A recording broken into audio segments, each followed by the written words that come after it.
greatest of all teachers and giver of love, hope, faith, and wisdom, look upon your children, the teachers, learners, parents, guardians, and out-of-school youth and adults. We humbly ask for your mercy and forgiveness. Guide us to the right path. May our efforts be blessed with insights and understanding, wisdom and respect for all. Bless us with patience, for the path of learning is never easy. Bless our commitment to keep on learning new knowledge and experiences. Let your light shine upon us as we make our world a better place to live in. Amen.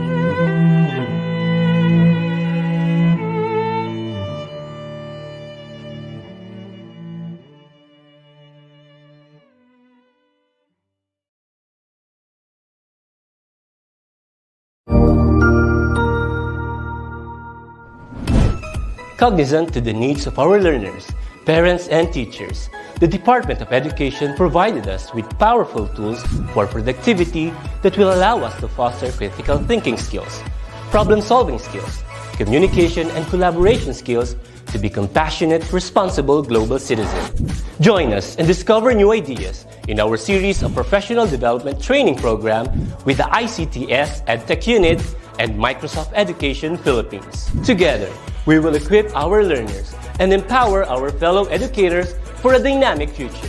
Para sa bata, para sa bayan, at para sa guro.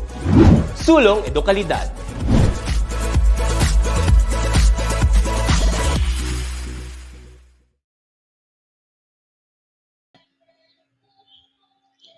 An awesome, an amazing morning! Isang mapagpalang umaga po. Maayong buntag sa tanan. So in behalf of DepEd Central Office, ICTS, Educational Technology Unit, we are so grateful na sinamahan nyo kami every Saturday morning here in TechTalks since February. So ako pala si Teacher Robeline, one of your hosts this morning. So I welcome you all to the last episode na po ng ating Tech Talk that we heartily dedicated sa lahat ng mga kababaihang Pilipino and celebration for this month, March, as National Women's Month. So ngayon, sa last episode po natin, we have the theme, mathematics, secret lives of data. So we will be learning how analytics is present in everyday life. So to promote everyone, please join me. Let's send in the comment box the hashtag STEM Heroes. Ayan, no? So I hope everyone will promote that hashtag. So yung STEM natin, capital letters po yun ha, STEM, and of course yung her, HER, STEM Heroes. Then of course, para mas lalo pang sasaya ang ating umaga, let me introduce yung co-host ko, Miss Mardy. Good morning! Hello po, good morning po Teacher Rubeline at good morning po sa ating lahat na nanonood ngayon ng live na live sa ating last episode ng ating Tech Talks for the month of March. Nako Teacher Rubeline, ang gusto ko yung topic ngayon kasi isa pa yan sa mga hindi ko talaga kaya nung bata pa ako, mathematics. Nako, data analytics, sumasakit na po yung ulo ko ngayon pa lang. Pero Yes. sana po sa Mhm. araw na ito, mas marami tayong matutunan about sa data analytics. Kayo po ba, Teacher Rubeline, pag sinabi yung sa mga salitang data analytics, ano po ba yung naiisip nyo? Well, when it comes to that po, I know po since empowered naman tayo ng mga kababaihan, so positive lang po tayo, wala pong imposible sa mga taong willing po matuto. Since teacher naman ako, so I have to learn everything as much as possible. So excited po ako sa topic natin ngayon, Miss Mardy. Oo nga. Ay naku, Teacher Bilin. Gusto ko rin pong malaman kung ano yung iniisip ng ating mga audience sa ating topic for today na salitang data analytics. So, para po sa ating mga audience, share nyo naman po sa amin din kung ano po yung mga ideas and thoughts nyo pag sinabi data analytics tapos present in everyday lives. Naku, ano kayang ibig sabihin nun para sa atin? Kasi parang ako pag data analytics, math, numbers, napakadaming numbers. So, papasok diyan, Microsoft Excel, tapos kung ano-anong mga calculator, gano'n yung naiisip ko diyan, Teacher Rubilin, eh. How about Yes kaya ang ating po. audience po? Sa tingin ko, ano kaya ang data analytics mo para sa kanila, 'no?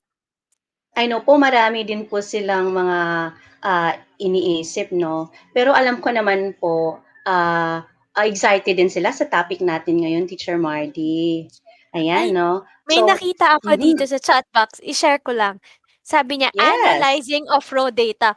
Wow! Wow, Ang bongga. bigat, bongga nung pagkakasabi niya, analyzing of raw data. Ngayon, Teacher Rubeline, para po sa ating opening remarks. Yes po. Before that one po pala, no, let me remind all our viewers on how to claim your certificates pala ha. So I know you spent a lot of time na makasama kami every Saturday morning afternoon po. So you deserve po talaga to claim your certificates. By the way po, may isang certificate po tayo every Saturday kasama na yung Tech Talk at My Tech Talk po. Pag nakumpleto niyo po yung apat, pag nakumpleto niyo yung isang Sabado, makakatanggap kayo ng Certificate of Participation. Pag nasagot niyo yung quiz ng Tech Talk at My Tech Talk. At pag nakumpleto niyo naman yung apat na Sabado natin, magkakaroon din kayo ng Certificate of Recognition. Ayan. So, hindi ko na patatagalin, no? So, to formally welcome us all this morning, let's hear from the head of ICTS ETU, Sir Mark Anthony CC. Good morning, Sir Mark. Good morning, Teacher Rubilin. Good morning, Miss Mardy. At sa lahat po ng nanonood sa atin ngayon, magandang umaga po sa ating lahat. When we talk about innovation programs, hindi malalayo rito ang data analytics. And many of us will think that, is it hard? If I will be asked, lahat naman ng bagay ay wala namang simple, pero lahat ng mga bagay kahit mahirap ay kaya nating gawin. Being a Filipino teacher, it's really hard for me to understand the complexities about technology because that's not my craft. But since I wanted to learn more, I have that initiative and I have that dream to uplift my professional growth, then I move on. Sana po sa lahat ng ating mga kaguro, alam ko ay ganun din ang inyong perspektibo, kaya nakakatuwa dahil lagi nyo kaming sinasamahan tuwing Sabado, lalo na at kami ay mayroong programa gaya nito, ang Tech Talks. This program is for you, my dear teachers. And if we have viewers right now who are currently college students, yung soon-to-be teachers, welcome na welcome po kayo dito dahil kapag pinag-usapan natin ang educational technology, across all subjects, pasok po yun. And now, we have mathematics. Ang subject na malapit sa puso ko, yung iba ay nahihirapan doon, pero ito ang aking pananaw, hindi natin iaalis ang mathematics sa buhay natin. Pag dukot mo pa lang sa bulsa mo at wala kang perang makakuha, automatic, numero kagad ang umiikot sa ating isip. But if we will try to look at it, we are going to analyze why these things happen. Budget ba? May usapan ba na kinapos ako sa aking pagbibilang? May nahulog ba? All of these things, isa lang patutunguhan. Our problem-solving skills and our critical thinking skills kung paano natin masusolusyonan ang mga bagay nito. And I enjoyed each one of you to love mathematics, and now we have the secret and lives of data, understanding this. We have two great speakers for the day at sigurado ako na marami tayong matutuan sa kanila. Ako po ay tututok din. Kaya excited na ako para malaman ang mga bagay nito. And remember, it's never too late to learn new things, my dear colleagues. Kaya, umpisahan na natin ang magandang araw na ito sa pamamagitan ng pakikinig sa ating two great STEM heroes. Maraming salamat. Thank you po, Sir Marksy, sa inyong opening remarks. At natuwa po talaga ako dun sa sinabi nyo na complexities of technology. Tamang-tama po talaga kayo dahil sobrang bilis ng pagbabago ng teknolohiya sa ating bansa. At dahil po dyan, talagang etong DepEd ETU ang tumutulong para makakope ang ating mga teachers, ang ating mga students, para patuloy tayong sumabay sa pagbabago ng ating mundo. Ngayon po, Teacher Rubilin, ready na ka po ba tayo para sa ating first speaker? Teacher Rubilin? Po, yes, Teacher Mardy, no, sa sinabi nga ni Sir Marksy, yung sinabi niya, we are here, lalo na sa mga teachers natin, yung mga incoming teachers, o yung mga students pa lang dyan, we are here to uplift our professional growth. So, di ba? So, tayo yung right person na dapat no mag-empower sa ating mga sarili. So we are so grateful na may ETU na gumagabay naman po sa ating lahat. Ayan, Teacher Mardy. Yan, oo nga po. Again, maraming salamat po, Sir Marksy. At maya-maya po ay baka po makita namin po ulit kayo. At para po sa ating mga viewers, patuloy nyo lang po kaming batiin sa ating chat box ng good morning. At kung nasaan man po kayo ng parte ng Pilipinas, magandang umaga po sa inyong lahat. At patuloy lang po kayong manood dahil hindi pa, magsisimula pa lang po tayo para sa araw na to. At kung ready na po talaga kayo para sa ating first speaker, ito na po ang ating clue. Data analytics. So please, pakitype naman po dyan, data analytics. Because our first speaker is a Filipina practitioner for data analytics. So meron po tayong mga kababaihan dito sa Pilipinas na talaga namang namamayagpag sa mundo ng data analytics.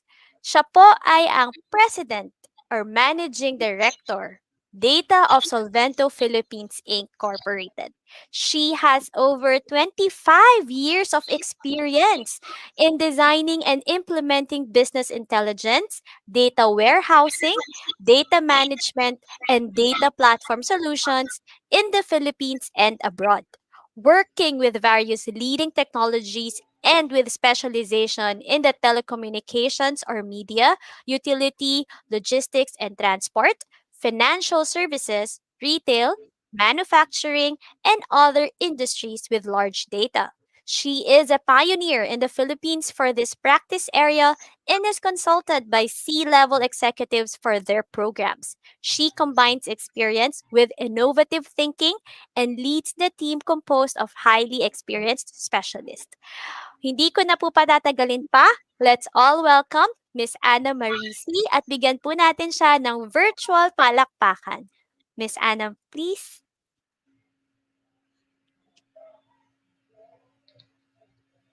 Miss Anna, good morning po. While waiting for Miss Anna, Teacher Mardy, ayan no, yung mga viewers po natin, they are excited na po. So marami po sa kanila na nagbigay na ng kanilang comment, data analytics. So ayan na si Miss Anna. Good morning po, Miss Anna. Hi everyone, may buntag sa tanan. Magandang Maayong umaga. buntag, ma'am. Hi, Good are you gonna morning share po. my screen, Francis? Yeah, can you see me? Sorry. Eh, nawala po kayo, Miss Anna. All right, hang on. All right. Okay, good morning everyone. So, my name is Anna, but you can call me Bo Peep. So, that's my nickname. Lahat naman tayo may palayaw. Ang palayaw ko po ay Bo Peep. Huwag niyo na lang itanong kung bakit naging Bo Peep kasi hindi mo mapifigure out sa data analytics yon. Anyway, so ang talk ko ngayon is about using analytics in the daily life. Okay, so can you share the screen po? All right.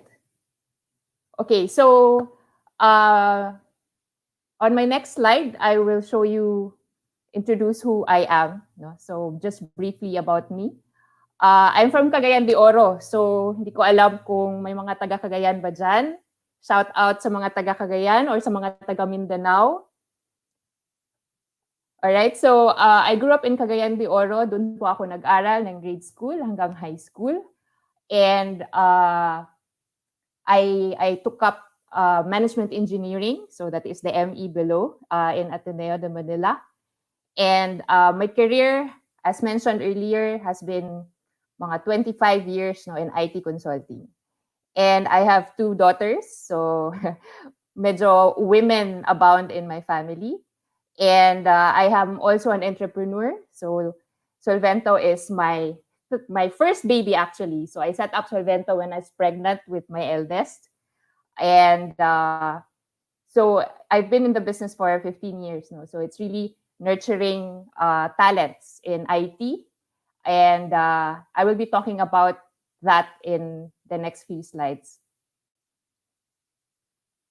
All right, so in my next slide, I will be sharing with you kung paano ba ako nagsimula in this career.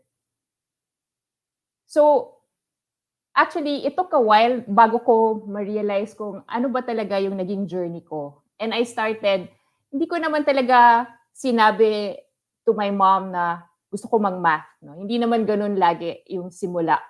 Now, what I realized is, I looked at kung ano ba yung mga hilig ko before.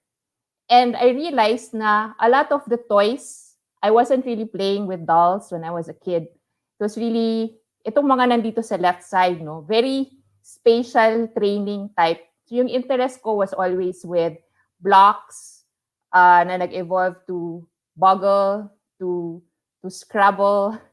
And then, nung nagkaroon na ng technology, I was going into Tetris. No? So it's always about blocks and then making sense out of it. And I realized I was so into it. No? So yun yung naging parang I would spend a lot of time doing that instead of dolls, spend time building something from the blocks, no, or making words out of blocks of tiles. No? And I realized, looking back, no, na naging naging training ground pala ng utak ko para mas maging I could visualize in my mind yung mga concepts. Kaya I was so into math pala later on. No? Naging natural course sa akin na mas maging interested in the concepts of math and making sense and problem solving using math. Kanina tinanong kung ano yung data analytics, and I think tama yung sagot nyo. No? Very good, teachers. You were saying analyzing with raw data. So what makes math exciting for me is not really just the concept of number itself. It's really about contextualizing kung anong ibig sabihin ng numerong iyon. No? So, nung nag-college ako, I took up management engineering. So, it's really using math in management, using math in business. Kaya, parang naging natural course sa akin yun from my interest in the spatial type of toys. Tapos, parang because of school, parang mas na-elaborate pa yung aking interest in math and in the application to management. In my next slide, I would like to highlight on spatial intelligence in particular. Bakit? Kasi na-realize ko, nagmuni-muni ako no, while I was preparing for these slides. Actually, na-realize ko, preparing for this presentation was very personal. No? Hindi siya katulad nung mga talks ko to my clients in the business. Kasi it's really more talking about their business more than myself. Itong session na ito, I had to look at ano ba yung naging journey ko. Paano ba ako umabot sa where I am now? No? Paano ako umabot to where I am now? And I would like to highlight lang siguro to our dear teachers na important din yung trying to teach our children on spatial intelligence. It's not naman like the only skill, but it's an aspect of intelligence that makes it easier for the children to get into STEM, to appreciate math. The concepts minsan kasi tend to be very abstract. But because of this, parang your brain is taught on how to visualize with the mind's eye, it's now an easier course to get into STEM. So marami pong mga toys, as I mentioned earlier, na naging party to me evolving into to where I am now. And like yung kids ko ngayon, I have 2 daughters, as I mentioned. Yung Minecraft, no, is actually a version of Lego but online. And I realized I appreciated it as well kasi ganun din, no, from something you make. Like recently, my daughter's project was to create a volcano in Minecraft, no? So parang you will see na she was using different blocks and she was able to showcase a science project using Minecraft. So one tip din po yun, no? How to get kids to appreciate math better, no? So in my next slide, please. You will also see paano ba nag-work sa akin, no? I mean, personally, how did I succeed, no? Knowing that I'm a woman, learning math and engineering when I was in school. And I think it helped also for me that I have strong women heroes.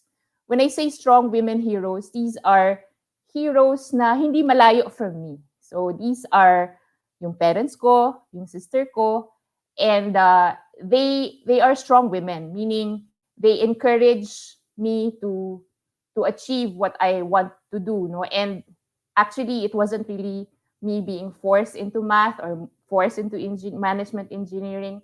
It was more of a prodding, no? I like the fact that my mom sort of guided me without forcing me into going into where I am now, no? And also, there's a nurturing from mentors. The educators' value of teachers is also equally important.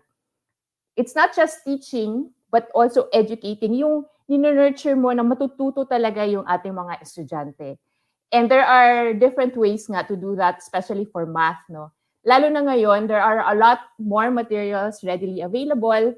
And I think there are already content that is shared online. Unlike before, books lang talaga tayo. Ngayon, mas marami ng content, no? Mas marami ng, because children learn different ways, no? As we know, there are those more visual, more tactile. So ngayon, marami na po talagang available content. So kailangan lang talaga natin maintindihan the type of learners we have. No? In the same way sa office ko, sa business ko, I also try to understand paano ba yung best na turuan yung mga empleyado ko to be better at what they are doing. So it's important to really mentor. Mentorship is really important. No? And it really worked for me as well. And there's also the value of education. No? So number 1 talaga is investing on education. Kaya thank you talaga mga teachers, no, for spending your Saturdays. No? I think the past Saturdays na, hindi lang itong Saturday na ito. It's really spending the time when you're supposed to be resting, but here you are listening and actively participating, no? Because you know that even if you are teachers, you're also learning at the same time. Because I think as what Sir Mark said earlier, evolving din talaga yung technology. So you really have to be, to keep yourself, na yung may teaching, but there's also a learning at the same time. Ikaw mismo. Okay, so, all right, I think I'd like to hear from the audience, from the comments, kung sino ba yung mga mentors ninyo, sino yung mga idol ninyo sa inyong career, sa inyong pagtuturo. May mga women heroes ba kayo na ina-idolize? Good morning, everyone. Oh, I think there are folks from Tarlac. We also have folks from, may mga taga Mindanao. Good morning. All right. So, as I mentioned, my STEM heroes are also my personal heroes talaga. No, so I think one of the things that are critical also was the parents, no, na my mom and my dad. My mom was working for a government hospital. My dad was working overseas, no, and they really spent time po to to to invest their time so they can invest on our education. So nagtiyaga talaga sila magtrabaho. And then I also acknowledge also the educators, my teachers, my high school teachers were very I guess critical in me being more confident in my work, in my studies then. And then of course now, yung aking mentor ay asawa ko rin who is my boss at work. So,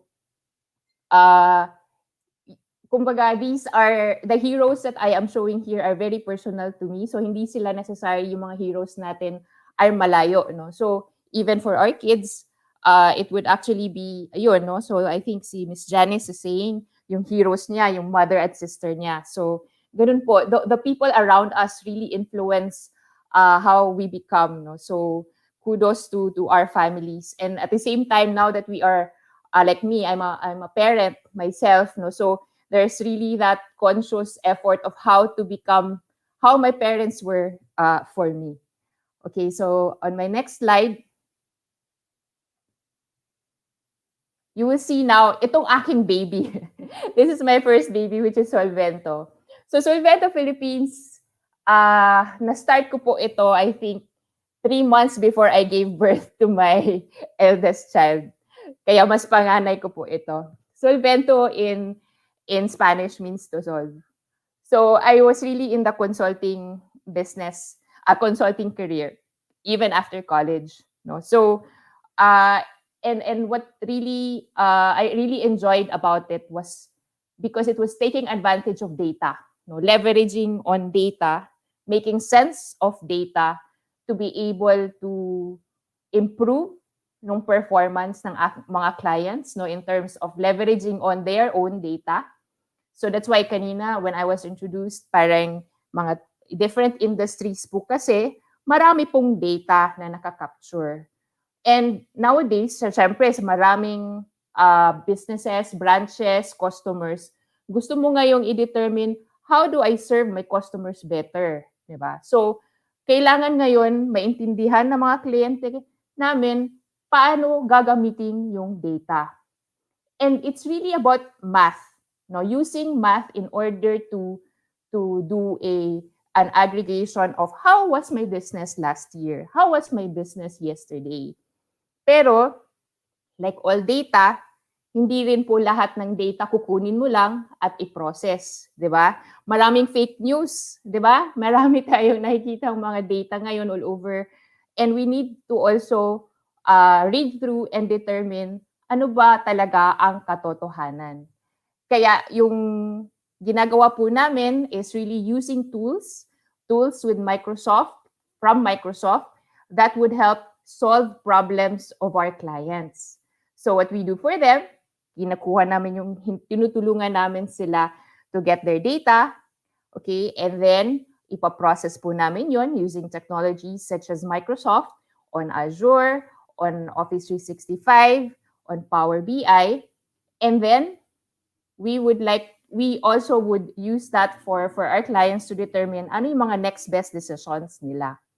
So, kayo rin po doon sa environment sa school, sa pagtuturo, marami rin po kayong data, di ba po? Ano po ba yung mga typical data na ginagamit natin sa loob ng classroom or in online learning? Siyempre, iba-iba yung profiles ng ating mga estudyante po, ano? So, ano pa po ba yung mga data na meron kayo na nagagamit ninyo sa loob ng inyong pagtuturo? So, aside from profile ng ating estudyante, siyempre, nandun din yung mga grades ng ating mga estudyante. Pero siyempre, kailangan mo rin maintindihan na ano pa, hindi lang naman yung 2 data points na yon, marami pa po, di ba?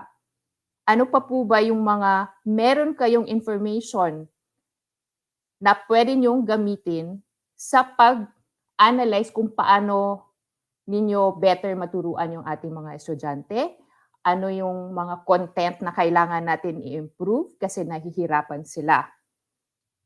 Okay, so with online learning now, mas marami pa kayong data na makukuha, right? So makikita mo kung gaano katagal sila online, ano yung how much time did they do a specific task, no? So yung mas marami tayong nakaka-capture na data. Kaya itong what we do with it is where we apply yung ating mathematical skills.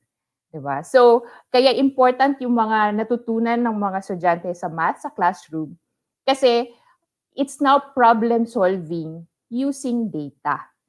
Okay? All right. So, in my next slide, you will see in terms of data analytics, it's really about itong unang sinabi ko, problem solving using data. So, hindi siya sobrang highfalutin. Ano lang talaga, parang it sounds very high-tech, no, yung data analytics. Pero sumasagot lang naman tayong ng mga questions, pero this time using facts, using mga data na kukuha natin. But take note lang din po, hindi lahat ng data na nakukuha natin ay always true. Kaya kailangan din po natin ng due diligence. Kailangan natin ng proper investigation. Kailangan din nating i-determine kung ano yung source ng data. Okay? Saan natin siya kinuha? Kailan natin to nakuha? Kasi kung yung data na nakuha mo is as of 5 years ago, mahihirapan ko to use data as of 5 years ago to do analysis for now. Kasi nag-iba na rin po ang environment. Kaya important malaman natin yung data point, kailan nakuha, saan nakuha, at paano kinuha, no? Para lang ma-determine natin kung magagamit ba ito para mag-decide tayo. So, importance po yung understanding ng context of data. Okay? So, and then it's also using of tools. So, you have your Office 365, yung Excel tools natin. We have the Power BI, and we have the cloud platform on Azure. No? So, ang dami ng pwedeng gamiting tools. So, hindi na kailangan yung mga sophisticated formulas kasi may available naman po tayo na mga tools na online. Okay, and the beauty about data analytics, ang dami pong career path, ang dami pong opportunities na magiging available for your students when it comes to data analytics. Okay? Kayo po ba interesado rin magturo ng data analytics in your classroom? Okay, I see folks from Coronadal. Hello po. Meron ba mga Bisaya dito? Oh, I see also from Mindanao sa Misamis Occidental. All right. So in terms of data analytics po, it's really buzzword na po siya ngayon, no? As mentioned kanina, no, ng ating mga hosts. And hindi po siya katakot-takot, no. It just really sounds complicated po. Pero it's really just taking advantage of the data that you have. And yun nga, using technology to answer questions. So it's not sophisticated naman po. So I hope mas maging open po kayo, mas maging open din yung ating mga estudyante kasi ang dami po talagang applications na pwedeng mapagamitan nitong data analytics. Hindi lang po sa classroom, hindi lang po sa negosyo, pati po sa everyday lives natin, which I will give examples po later. All right. Hello also to the folks from Ilocos Norte. Oh, and Bukidnon, malapit lang po sa aking where I grew up po sa Cagayan de Oro. Alright, and Lanao, malapit lang din po sa province ko po. Alright, so in the next slide, you will see paano ba nata-take advantage yung data. Okay, ang first po talaga is collection. Kailangan mo munang mag-kolekta ng data. So pwedeng kolektahin natin yung data from ating sa estudyante, profiles ng ating mga estudyante, and then pwede ring makuha natin yung kanilang mga grades, historical. Oh, hello sa mga Bisaya. Hello po sa inyong tanan, mayong buntag. And then from there, i-unify natin yung data, pagsama-samahin. Kasi yung data po, nagkukwento lang naman yan kung anong nangyayari, di ba? Merong nag-take ng exam, merong na late, may nag-absent, di ba? Merong mababa yung grade. Bakit kaya? Kasi nagkasakit siya before. No? So maraming kwento po ng data. Kaya pag pagsama-samahin mo lahat ng data na yon, it becomes a very rich asset. Kasi you will learn to understand how effective you are at teaching. You will also learn on how what methods or what content are important, no, to have our students learn more within the period that you have with them. Okay. In the next slide, you will see ito yung mga careers na meron in terms of data analytics. Highfalutin na naman pakinggan, pero yung data engineer, ang ginagawa lang po niyan yan is yung mga raw data natin, hindi naman yan easily makagamit agad for graphing, for analysis. Meron ka munang gagawin to prepare that data. So yung mga data engineers, they are the ones accessing, kinokolekta yung mga data. And then after that po, yung ating mga data scientists, gagamitin na niya yung data para i-analyze kung ano ba talaga ang kwento nitong data at ano yung mga patterns na hindi natin nakikita. And then yung visualization, so alam natin may mga graphs, di ba, na it will help po understand the data.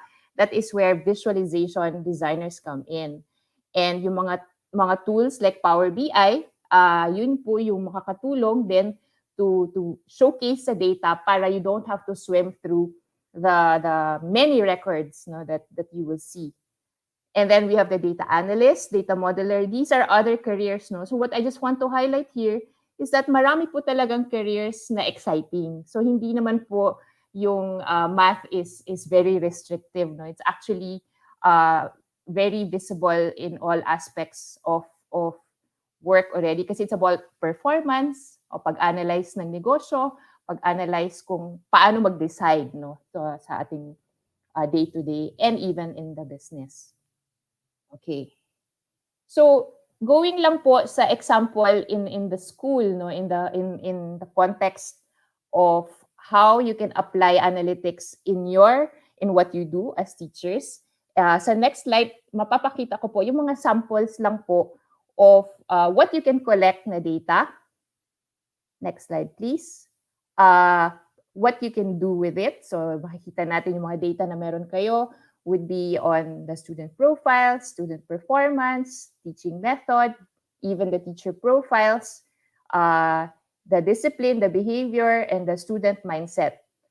Pag isama-sama natin yung data na yun, you will be able to get insights po from that. So yung learning styles of specific student profiles.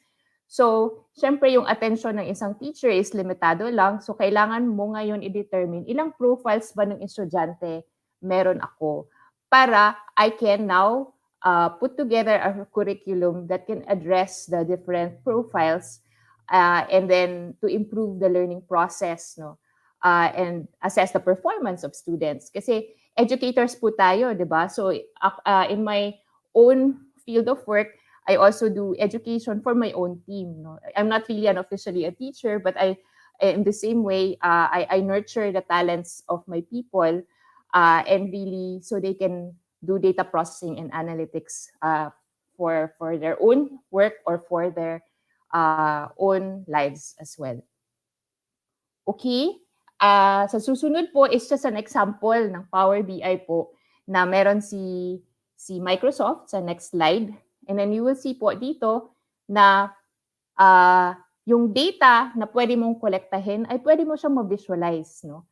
Pwede mong makita yung profile ng isang estudyante, makita mo kung historically kung ano ba yung performance niya kumpara doon sa buong klase, buong year, no? Or historically yung grade 11, paano ba siya nagpa-perform?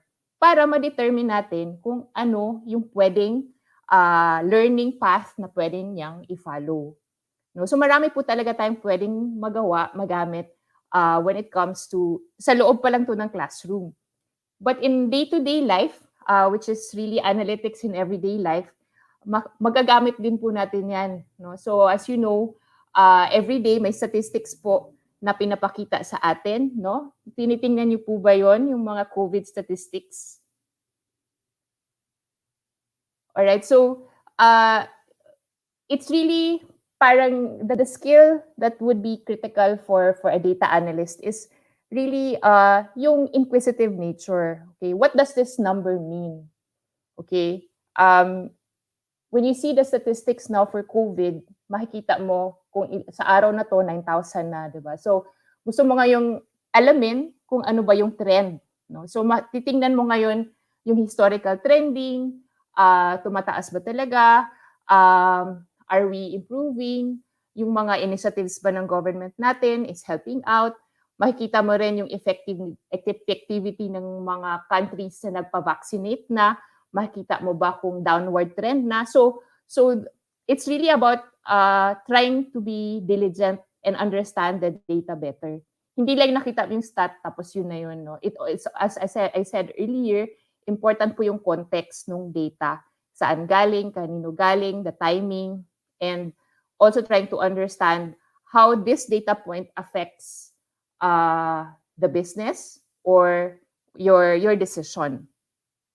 Okay, in my next slide, it's really about ano ba yung mga analytics in daily life na personally pwede mong gamitan. No? So, at the end of the day, marami tayong limitations sa mga resources natin, 'di ba? Una, yung budget. So iisipin mo ngayon, okay, ano ba ang pagkagastusan ko? So that in itself is using data, no? So ito yung budget mo for food, ito yung budget mo for entertainment, budget mo for other things, no? And i-determine mo na ngayon, okay, para ma-allocate ko ito lang yung gagastusin ko. Or kung bibili ka ng something, ito ang amount. Like for example, if I buy this phone, ano ba yung presyo niya? And ano yung advantages niya? So, mga day-to-day natin, nagagamit po natin ito. And the beauty about now po, marami na pong data na makikita tayo all over the place. Di ba po? So, as simple as buying something online, makikita mo na merong different online stores. So, pwede mong i-compare. So you're actually using data na po, and you're actually using it versus your limits or yung mga whether budget ang limit natin, whether gusto mo yung makuha mo na yung product agad next week. So may mga different parameters po tayo bago mag-decide. So hindi mo na alam, pero math po, may mga mathematical formulas tayo na ginagawa. Kino-compare natin sino mas mataas, kailan yung delivery time. So that would actually help you decide better. Okay, so my question po dito, what would you give anyone, especially women who would like to enter into this kind of career? I think for women, don't think that because you're a woman, you cannot get into this. In my team now, I actually have almost half women, half men. No? So just because you are a woman, you cannot get into IT. Wrong po yun. Don't limit yourself just because what you see or may have read in other countries. Because the Philippines po has a lot of women in IT. In fact, a lot of the CIOs nowadays in big companies are women. I think I have clients na women CIOs. And so parang hindi na po talaga basehan ang gender to be in IT. So, and I go back to that spatial intelligence earlier. There was a study made, I think by nature, I think men can have naturally better spatial intelligence, but with nurture, with training, may studies po na lumalabas na after 4 weeks to 6 weeks of training, hindi na po nagiging basehan yung gender on who is better. So the importance of nurture. So nature versus nurture. Kaya important po talaga itong nurturing the next generation. So it's all about providing best available education. Ngayon nga, ang dami na pong pwedeng gamitin na resources. So let's take advantage of that in teaching, in educating. And that's what I do sa employees ko po. So important po sa akin yung career ng aking mga empleyado. I also make sure that their competencies keep on growing because if they grow in their knowledge, they also grow in terms of their careers and they also grow in their family situation. Because syempre, aangat ka sa career mo, aangat rin yung sweldo mo, at makapag-invest ka na dun sa mga gusto mo ring pagpondohan. No? And it is important po talaga to teach our kids and our employees to be analytical and be diligent. And yun nga, may tools na po talaga ngayon. So, huwag na pong matakot sa math. Embrace it kasi part po yan ng day-to-day natin. Embrace it kasi that could be that is the basis of my career. And after 25 years, I'm still learning and I'm also teaching at the same time po. So, I think I will end my talk here. I am now open for questions po.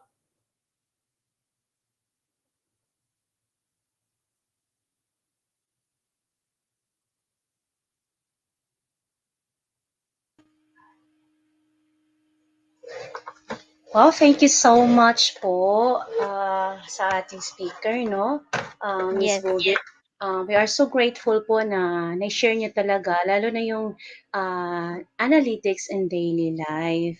Ayan, and I heard from you talaga that you are still learning, no? So, yun. Ito yung dapat isipin ng lahat eh. Wala talagang parang walang constant talaga 'no, na kaalaman. Nag-e-evolve yung learning. Opo. Lalo na with Yes po. technology, ma'am. Oo.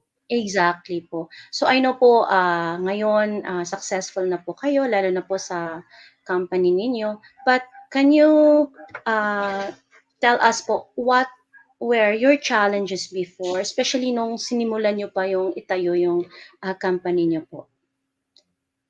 Para naman Ah, mabigyan kami ng idea na siyempre po wala naman pong, easy 'no, wala naman talagang correct po. madali sa lahat po. So yun, gusto po naming malaman kung ano yung mga challenges na naranasan ninyo at paano niyo po ito nilagpasan? Okay. I think yung first po talaga is when you start po yung business, kailangan mo rin ng honest assessment kung saan ka magaling. No? Minsan po kasi passion, I may be passionate about music, but don't let me sing. I love music, but it doesn't love me in terms of being a musician. You understand po? So, important lang din po to be honest in where you are good at. And you invest on that. And yun nga, hindi it doesn't stop po talaga yung pagle-learn, no? Especially in technology. Di ba? Every year, nagbabago po eh. And which is good. Makes it exciting for me because it's not stagnant and I'm always on my toes. So I think yung critical po is yun nga ano yung meron ka, no? Ano yung strength mo? An honest assessment of that, and then surround yourself with those who can help you grow more. Kasi hindi po talaga stagnant yung kagalingan mo, no? So hindi pwedeng alam ko na yan, no? So it's always humility is another thing that is important because you'll never be the best all the time. You can be best now, but alam mong it's ever growing, no, yung knowledge. And as you see, with the same with my kids, no, so sinasabi ko, don't stop yourself from just learning from what you hear and read from school, diba? Continue to learn and from around you, diba? So important lang po yung continuous learning din po talaga. Pero hindi Wow, po thank madali. you so Tama po kayo. At least na yung honesty talaga, humility, at I know naman po, since positive na tao kayo, di ba? Kaya nakarating kayo dyan ngayon kung nasaan man po kayo. Ayan, Teacher Marty, may tanong pa po ba kayo? Meron na po ako naisip, building on po dun sa sinabi niyo yung mga strength po, no? So, kapag po ba pag maging data analyst, sa tingin niyo po, ano po yung parang mga, sabihin na po natin, sige, top 5 skills para maging successful ka po in becoming a data analyst? Yung magiging helpful po with your daily job. Sabi niyo nga po, it's about looking at the data trends, yung parang paano siya magsasabi ng story sa ating mga babasa ng data. So, ano po yung mga mare-recommend niyo na skills? Una po, basic math skills. I wouldn't say, going into the calculus. Even me, hindi ko naman ginagamit po talaga yon in what I do, right? But it's embracing lang the numbers and not be afraid of it. And then second po is really be analytical, meaning ask questions, 'di ba? Parang pag nakita mo yung number, parang try to understand ano ba yung kwento nitong data na to. Kung nakita mong uh, for example, parang if you see na nag-increase by 100 pesos yung cost of an item, iisipin mo na ngayon, bakit kaya nag-increase, di ba? Mas mahal ba yung produkto ko ngayon? Or pag nakita mo pala yung ibang kalaban mo, tumaas din sila by 200 pesos. So it doesn't mean na nag-increase ka, mas mahal ka. No? So kailangan mo ngayon i-compare yung sarili mo also. So you have to ask questions about the data. So very inquisitive, so analytical and inquisitiveness, being able to embrace the numbers. Third is asking help. No, hindi, it's always about teamwork po. I built this business not because of me.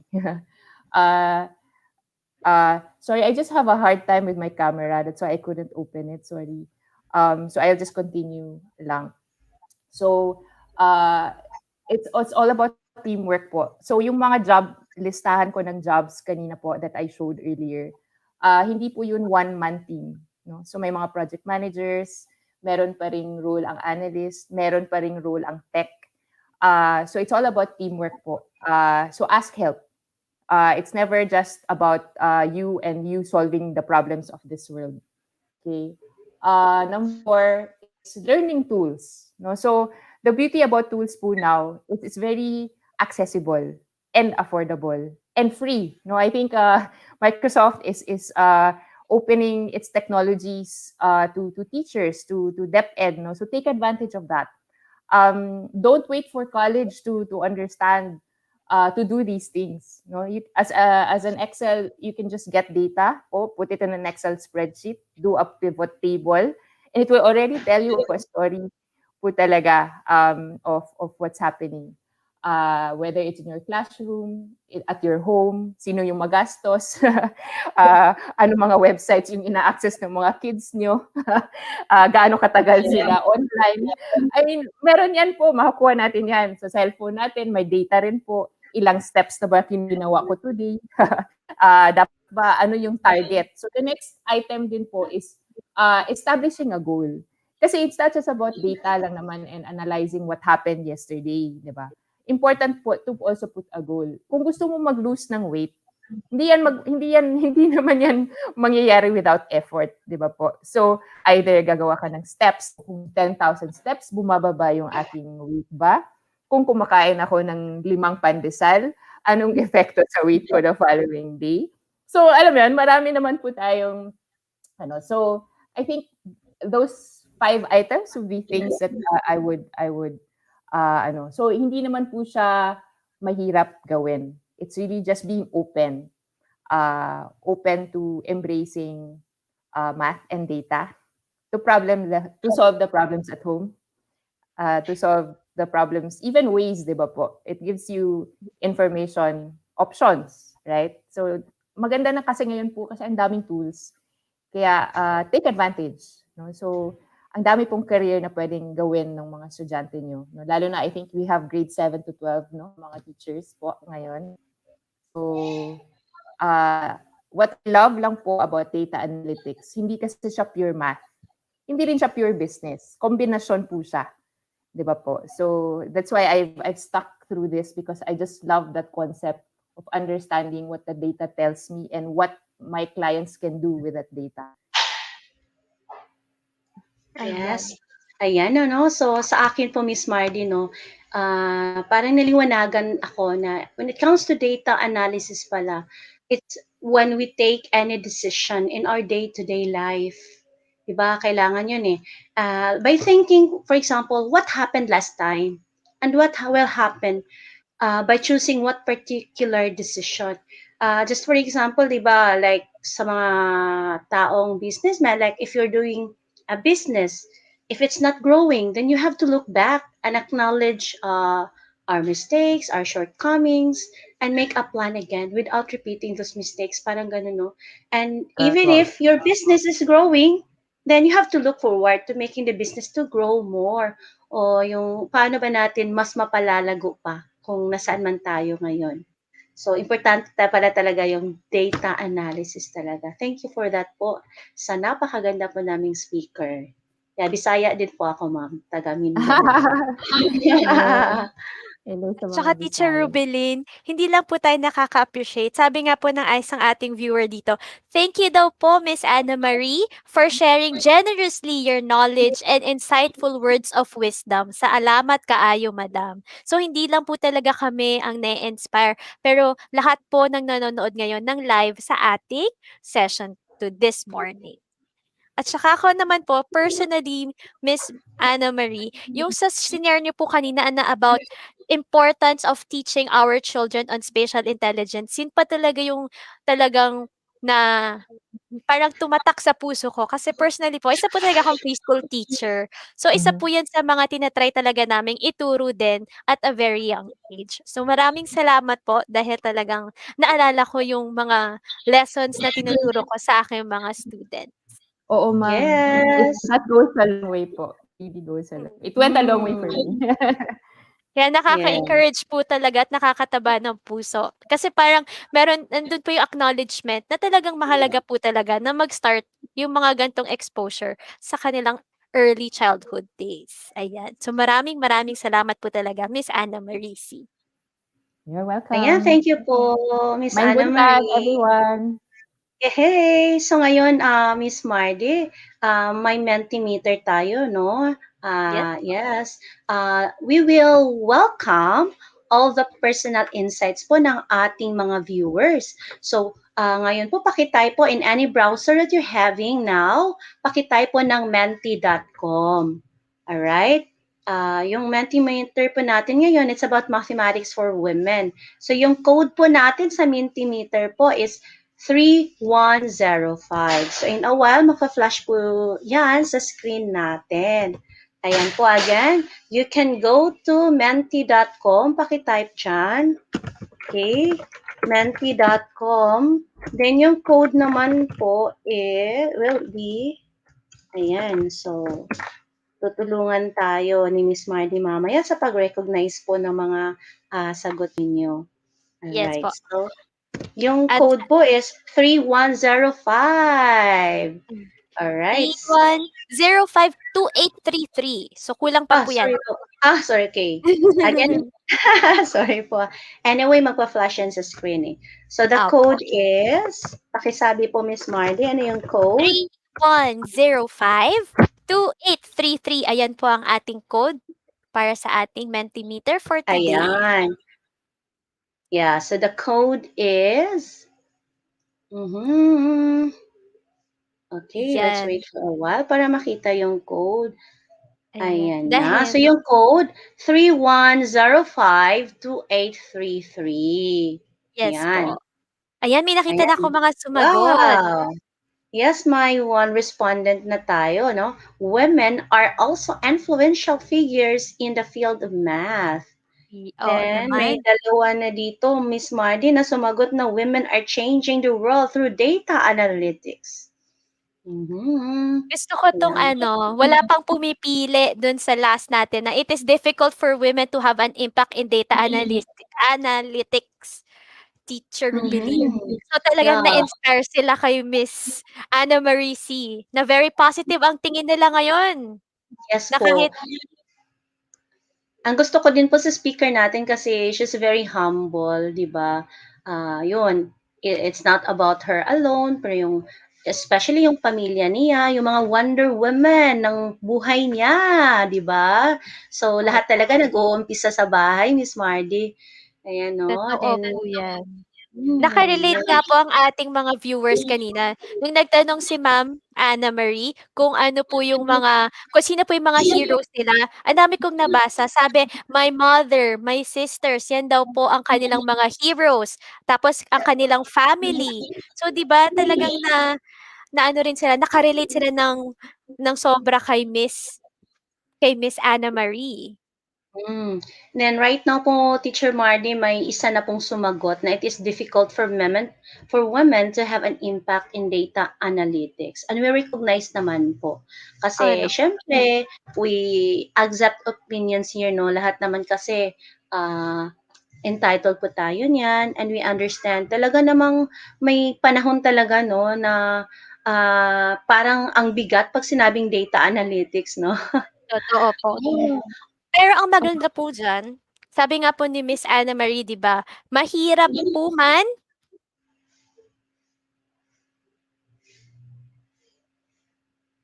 Yes, so right now, may 15 respondents na tayo. May 8 na nagsabi na women are also influential figures in the field of math. At may 6 na who answered women are changing the world through data analytics. So yung mga babae talaga, malaki din po ang naiambag sa ating field of mathematics, lalo na sa data analysis. So sinabi nga kanina ng ating speaker na sa panahong ito, marami ng kababaihan ng mga CEO ng mga company, at mga data analyst na rin, no? Ayan, so kami po ay nagpapasalamat sa mga participation po ng ating mga viewers. Kaya ngayon, nakikita natin sa screen natin yung pag-iiba ng ating Mentimeter. Ayan. So right now, 10 na ang sumagot na women are also influential figures. No? Ang dami na. Meron na tayong president na babae, nagkaroon na tayo ng presidente ng mga babae, di ba? At yung DepEd Secretary natin ngayon, babae din, di ba? At lahat, kahit saan ka pumunta sa mga government offices, sa private offices, ang dami na din kababaihan. At hindi lang sa kung anong larangan, kahit sa STEM, marami na rin kahit sa mathematics. So, yes, dito right now, may 10 na sumagot that women are influential figures in the field of math. At 7 naman ang sumagot ng women are changing the world through data analytics. So, maraming salamat po sa inyong partisipasyon. So, ngayon, pakisagot naman dyan sa ating chat box, no? Paki-hashtag naman, Mathematics for Women. Ayan, hashtag Mathematics for Women po. Nabasa ko dito from Maria Yuli Enterino, women are more empowered through data analytics through mathematics. Ayan.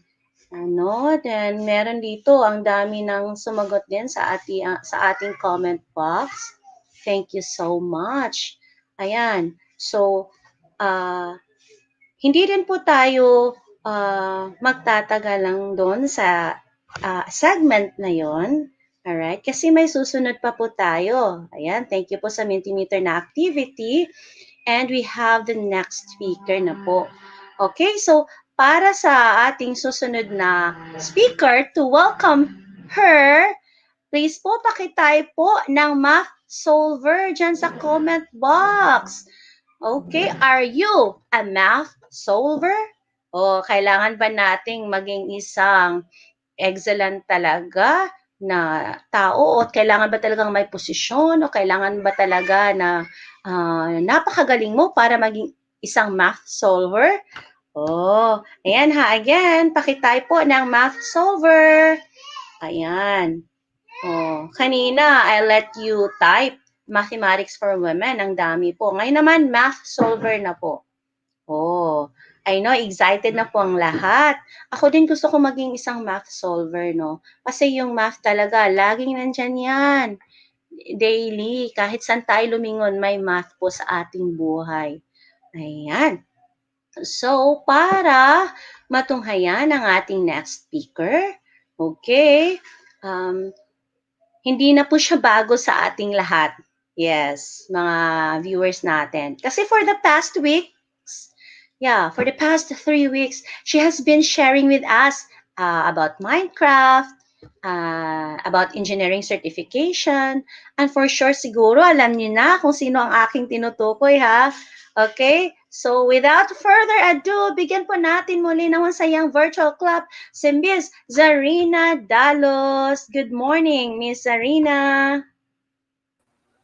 Hello po, good morning po ulit, Teacher Rubelin, and to all our teachers out there. Hi, I'm back po ulit. Ayan, suki na ako ng Tech Talks. Yes po. Ayan. Ayan. So, si Miss Sarina po ay, of course, she's a graduate of Bachelor of Technical Teacher Education, and she's been teaching for almost 6 years now. So, after a brief role as a private school teacher, she pursued her teaching career in an international school overseas, where she was once appointed to be one of the institution's branch academic administrator. So now, as a master trainer of Adantis Technologies Incorporated, she upscaled her skill set and virtual education by taking online courses and gained certifications such as Microsoft Office Specialist for Word, Excel, and PowerPoint, and of course, Microsoft Teams for higher education.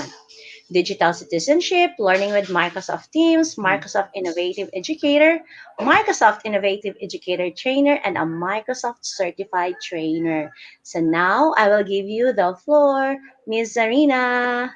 Thank you po, Teacher Rubelin. Okay, so let's get started again. Ayan, so again po, teachers. Ayan, hello po everyone. Magandang umaga po sa ating mga teachers, sa ating mga beloved parents na sumusubaybay, and of course, sa students na nanonood at manonood pa lang sa ating segment ngayon Saturday morning. Ayan, so nakakalungkot mang malaman na dumadami na naman po ang cases ng COVID ngayon, pero kailangan natin magpatuloy sa pagpapalawak na ating kaalaman dahil sabi nga nila, lamang ang may alam. Hindi ho ba? Tama po ako. So ayan, mula po rito sa Marikina, sa inyong mga bahay-bahay, keep safe po kayo and always be healthy. Yan po ang pinaka-importante sa mga panahon ngayon. Ayan, so ngayon, tapatan natin ngayong umaga yung bilang ng datos na DOH. Tapatan po natin yan ng mas madaming bilang ng mga individuals na sa kabila ng mga nangyayari ngayon sa mundo, okay, hindi tumitigil sa pagpapaunlad ng kanya-kanya nilang kaalaman. Which is kayo po iyon. Ayan. So, stay at home lang po kayo dyan. Sit back. Just listen. Be inspired sa ating mga bigating speakers this Saturday. At sumabaybay lang po kayo dito sa TechTalks STEM Heroes Session.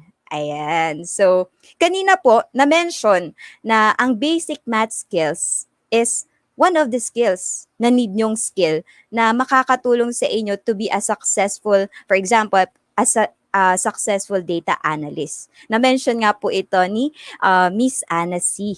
earlier. So, everything talaga, kung mapapansin nyo, if you really look closer to it po, no, lahat ay nag-start talaga at ang foundation ng kahit sino na successful na individual in any field, okay, in any field are their basics. So, napaka-importante po ng mga basic na yan. And these basic skills starts saan po? If not sa house, sa ating mga eskwelahan, taught by you, educators. Kaya sa mga students dyan, na mga nakikinig ngayon, please makinig kayo sa mga guro ninyo. Ayan. So, I used to say din before para sa, lalo na sa math subjects po, kasi I truly understand, I can do relate po sa mga students dyan na nahihirapan talaga sa math. Okay? So, before then, I actually ask myself, para saan ba tong numbers na to? Para saan ba yung paghanap ng value ng x na to or whatever letters and so on and so forth. Pero if you kung nasa posisyon ko na ngayon, I mean, nasa edad ko na ngayon, wala na ako sa class, marirealize mo, napaka-importante pala yung skill na yan. Because actually, mathematics doesn't just teach you how to compute, how to find the value of X, A, B, and C, or whatever, but it actually, in my opinion, it also practice kung paano yung mga critical thinking natin on how to solve problems. Okay? So, actually, in my opinion, then mathematics is just, it's not just numbers. Okay? So, ayun. So, today po, ang hatid ko po sa inyo, of course, lagi naman po ako merong i-share sa inyo ng possible na makatulong potential, na makatulong po sa inyo as educators, as parents, and for today for our students. Ayan. So, ang hatid ko po sa inyo this morning ay mga references, resources, and applications na makakapag-support po sa ating math subjects. Kaya sa mga students dyan na medyo struggling sa math at sa mga teachers natin na medyo na-challenge din sa pagtuturo ng mathematics at sa pagtuturo at sa pagtutok sa ating mga students na nahihirapan sa math subject, today is the day. We will help you end that dilemma. Okay. So, before we start, batiin muna natin ang ating mga teachers na mula sa Divisoria High School. Wow, hello, good morning po everyone. And meron tayong mga teachers watching from Malabuan, ES. Meron din, good morning po, Teacher Evangeline. Yes. Meron din dito mga nanonood mula sa Sukat, Paranaque. Ayan. So, meron din ako dito nakita nanonood from I think by the beach. Sana all nasa beach habang nanonood ng TechTalks, no? Sana all talaga. Pero please be safe po kung nasa labas man kayo. Always don't forget to wear your face mask and using alcohol. Ayan. And always wash your hands. Okay, so meron din tayo dito mga teachers watching from SDO La Union. Wow, La Union, I think sila maraming mga magagandang beach din dyan. Sayang lang talaga yung summertime ngayon. Okay. So that's all. So meron din dito mga hello teachers, good morning po mula sa Cebu, mula sa Negros Occidental. Ayan, ang dami po. So magandang umaga sa inyong lahat. Ayan. So next po, sige po, sa unang slide po natin, now let's start. Let's begin. Okay, so simulan po natin ang ating math support discussion. Ayan, so I'll call this discussion as math support since whatever we will be discussing today po will actually help you and support you sa mga math subject nyo, math topics ninyo. Educator man kayo or parents man kayo na sumusubaybay, nag-guide sa mga anak ninyo dyan sa bahay-bahay ninyo.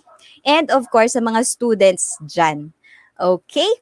So, ito ang ating math support discussion. Sa mga free websites, ito po yung mga free website rather. Mga free websites po ang ating i-discuss ngayon that support students to further learn mathematics and help teachers to their learning materials. Ulitin ko po, free po sila. Kung ano man po yung pag-uusapan natin ngayon, free po ninyo silang mababrowse, magagamit. So kayo na lang inaantay makadiscover sa kanila para matulungan nila kayo. So there are actually tons of websites like these that provides mathematics learning materials, game-based learning references, workbooks, worksheets, and even mobile apps na pwede nyo pong gamitin. Okay? So based po sa newly posted list ng weareteachers.com. Are you familiar with that po? Okay, so they posted websites, list of websites for teaching and learning math. So, isi-share ko po sa inyo yung ilan lang sa mga nakasama po sa listahan nila. And kung hindi po ako nagkakamali, these websites follows the standard mathematics curricula. So, talaga pong magagamit nyo po ito. Kahit itong mga websites na to are based from other countries, for sure naman po magtatagpo din po yung mga topics po nila na pwede nyo magamit dito sa ating bansa at sa ating mga estudyante. Ayan. So, dito po sa ating slide, unahin ko po ang core Beth Maths. Okay? So, as I checked their website po, I think they are based sa Ireland, and pinangunahan po ng isang math teacher ang paggawa ng website na ito simply to help teachers po, educators, to give resources, learning materials po para hindi kayo nagsimula sa scratch. So yun po yung kanilang advocacy, or yun yung talagang reason why they made this website. Okay? So, ito pong website na ito, nagpo-provide po ng free math tutorial videos. Okay? And I think naka-sort out na yon per topic, per level. So, madali para sa inyo mahahanap yan. Para madali po sa inyo makita kung ano talaga yung kailangan ninyo. Unlike sa YouTube, marami rin po mga tutorials, diba? Pero you have to look for it pa. Pero dito sa website nila, naka-sort out na po yan per level, per topic. Okay, so meron din sila mga practice questions and of course, mga worksheets po with answers na pwedeng i-utilize naman ng ating mga parents sa bahay, and na pwede nilang gamitin yon para i-tutor yung kanilang mga anak. So, hindi na kayo mahihirapan if there are parents listening right now. Pwede nyo i-check tong website na to, download some worksheets with answers. If you are not that good in math, meron naman silang answers na ipoprovide sa inyo. So, madali para sa inyo na turuan ang inyong mga anak. Lalo na yung mga young learners natin. Okay? So, yung mga worksheets din po niyan, yung mga workbooks na available sa website nila for teachers, pwede nyo pong i-edit yun para remodel nyo para po ma-fit yan sa mga students' needs ninyo. Malaking tulong na din yon since again you don't have to start from scratch, 'di ba po? Lalo na sa mga baguhan nating teachers diyan. All of their learning materials po are good for kinder to 12 grade 12 levels. Ayan. So, you can check them out later. Siyempre, tapusin muna natin ang ating session this morning. Jot down nyo na lang po muna. Jot down nyo po muna yan. So, sunod ko naman po is ang gredtangmath.com. Sa kanila naman po, again, they do have game-based learning resources and downloadable worksheets that are good naman po for levels kinder to grade 6. So, focus po sila sa young learners natin dyan. So, sa mga elementary teachers dyan, this is one of the websites that you should check it. You should check out. Okay? So, next po is ang Illuminations. Sa kanila naman po, they feature complete lesson plans for math teachers that are good for level pre-kinder to grade 12. Okay, so you can utilize that teacher. Again, edit na lang kayo. They also have mobile games for students. So if you check out their website, may makikita, bubungad sa inyo dyan yung mga mathematics mobile apps na pwedeng ma-download or pwede rin sa browser-based na magagamit ng mga bata para ma-test din, ma-exercise yung mathematical skills nila while playing, of course. They also have interactive math activities, again, game-based math activities, and brain teasers naman po. I think brain teasers are like parang icebreaker activities na integrated na ang math. So, ayan, pwede kayo po as educators, you can use that, you can check it out, and then pwede nyo, possible na magamit nyo as one activity po sa inyong klase para makuha nyo yung interest at ma-hype up nyo po ang inyong klase with your students. Ayan. So you can check it out. Ayan. Next slide, please. Okay, sa slide po na ito, alright. So lastly, for the websites that I would like to introduce to you is yung tinatawag po nating Khan Academy. Are you familiar with Khan Academy po? Meron po ba sa mga teachers natin dyan na na-utilize na ang Khan Academy? Again, this one po is free, and if I'm not mistaken, umusbong po yung name nila lalo na nung nagkaroon ng pandemic, everyone's online. So marami po ang gumagamit na nito. And marami rin po napagsabi na nakatulong po ito sa kanila. Ayan, ulitin ko lang po ulit. This is a free website. They provide free online math courses from kinder to grade 12 levels. Okay. So, actually po, they offered, if you check their website, actually po, they offered varied online courses from different subjects, math to computer programming. Yes po, meron din po silang computer programming dyan. Pwede po ito i-utilize ng both teachers and parents to, again, support po ang ating mga estudyante sa kanilang subjects. Yes. Okay. So, most excuse me, most specifically math, or to give them something new to learn, you may guide them to, again, try the computer programming courses. Malay po natin, 'di ba? Who knows? Baka magaling pala, interested pala ang ating mga students sa course na ito. So pwedeng stepping stone po ulit ito, ano. And then anyway, it is free naman. You won't have to spend a single centavo, but you can help your child to do better in their class and of course to learn something new. You can use these courses as part of your DIY enhancement program sa bahay po ninyo, 'di ba? Para sa mga bata. May mga kilala po kasi ako millennial parents dyan that are really focused in their child's studies na kahit sa bahay, kahit tapos na yung study time nila or yung online classes nila, they really do focus and give them certain activities, ano yung mga bata po, no? So, you can utilize this website po. So, if you are like them, you might want to consider this one. Check this out, and who knows? It might take your interest. Baka kayo pa po ang mag-try at mag-try ng mga online courses nila instead yung mga bata po, ano. Okay. So, kayo po ba? Like what I have mentioned, na-try nyo na po ang Khan Academy. You may share your experience po with this website sa ating chat box. We would love to know your experiences po. And of course, para malaman din po ng ibang educators na hindi pa nakakatry. Di ba po, na this website is really helpful. Ayan. Okay. So, let's go to our next slide. There you have it.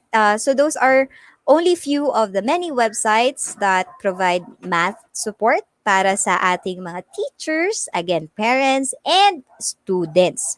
Kung nakakaluwag-luwag naman po kayo, pwede nyo din po matry yung mga paid online courses. Marami pa po kayo pwede ma-discover na mga source, for learning materials and math activities na talaga namang makakapag-boost ng interest ng ating mga students to make them eager to learn mathematics, lalo na yung mga game-based activities, saka yung mga mobile games na i-share po ng mga websites na yan sa inyo. Okay, so ayan. Alright. So again, ayan, sabi ni Teacher Mary Ann, yes to Khan po. I believe na try niya na to. And she found it very useful. Okay, so let's go to our next slide. Okay. So, next part ng ating math support are these Microsoft applications. Ayan. So, familiar po ba kayo sa OneNote and Math Solver? Can I get a big yes sa ating chat box if naririnig or familiar and or nakagamit na kayo ng mga applications na ito? Okay. Teachers, can I get a big yes sa ating chat box kung familiar kayo sa application na to? I believe everyone have their Microsoft Office. Yes to OneNote, sabi ni Teacher Rochelle. Yan. How about the others po? Ayan. So, nagagamit po natin ito sa ating online classes ngayon, di ba? Para kasing One Notebook, ginagamit to as a virtual class notebook. Ayan, so big yes din from, I got a big yes from Teacher Lina. Thank you po. Ayan. Hindi pa si Sir Carlito. Okay lang yan, sir. Hindi pa huli ang lahat. Okay? So, ayan. Okay, salamat po sa mga nag-respond. Of course, na-appreciate ko yan. Thank you po, Teacher Jaisel. Yes po, sa OneNote. Yes po, sabi ni Teacher Chard. Okay. Anyway, So, salamat po again sa mga nag-respond. Appreciate ko po yan ng buong puso. Yan, very well. So, talaga may nakikinig po sa atin. Napakasarap sa feeling na talaga pong may nakikinig, nakikipag-interact po sa atin. Wow. So, para naman po, again, sa mga bago sa pandinig, ang mga applications na ito. Okay? Let me share with you paano makakapag-support itong mga Microsoft applications na ito sa ating math. Okay? Eto na talaga.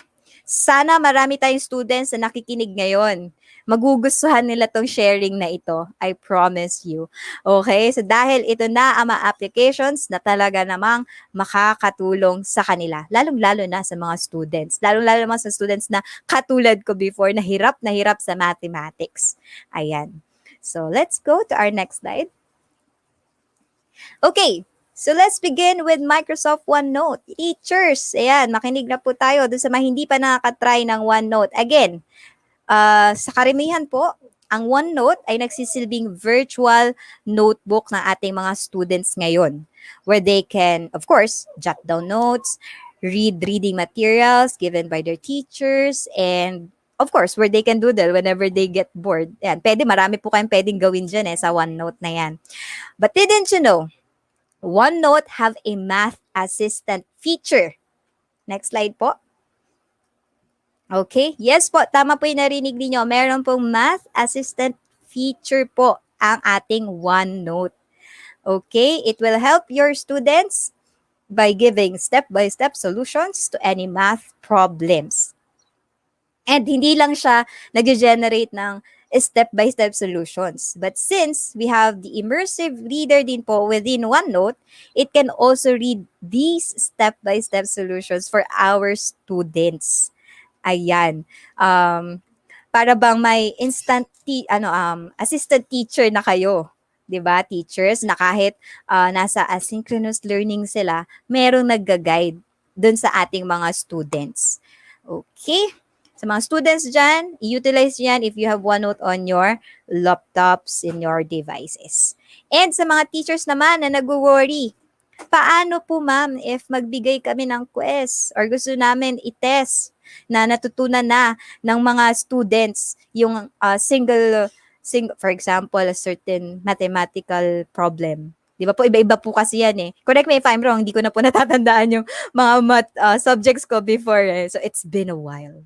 Okay, so, parang hindi na din sila natuto noon kasi they will depend on this feature, di ba? So, well, teachers, worry no more dahil itong feature na ito can be turned on and off. Lalo na kung ginagamit niyo ito sa inyong LMS or yung learning management system po ninyo na kayo ang organizer. Okay? Naka-integrate siya doon at kayo ang organizer, meron kayong full control kung kailan nyo siya i-on or off. Diba po? Can we go to our next slide? So, paano gamitin itong math assistant na to sa OneNote or yung tinatawag din nating class notebook?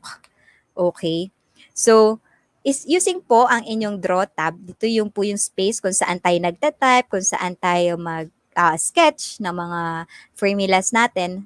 Nakikita nyo po sa ating screen. Okay? So, ayan. Check lang po natin. May nakita po ako ditong chat.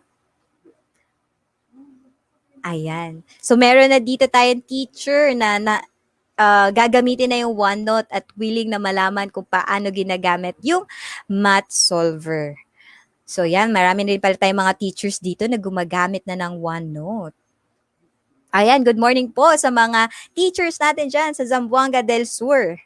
Hello po. Ayan, so stay tuned po kayo. Stay lang po kayo sa ating session for today. Okay, so going back to our discussion. Na-distract ako doon. Ayan, so sa ating draw tab, dyan nyo po isusulat yung inyong mga math problem. Okay, then using the lasso tool, select nyo po yung math problem na po iyan. Okay, then next. Okay, next slide po. Ayan. So, then once selected, automatic mariread na po ni OneNote yung math problem natin.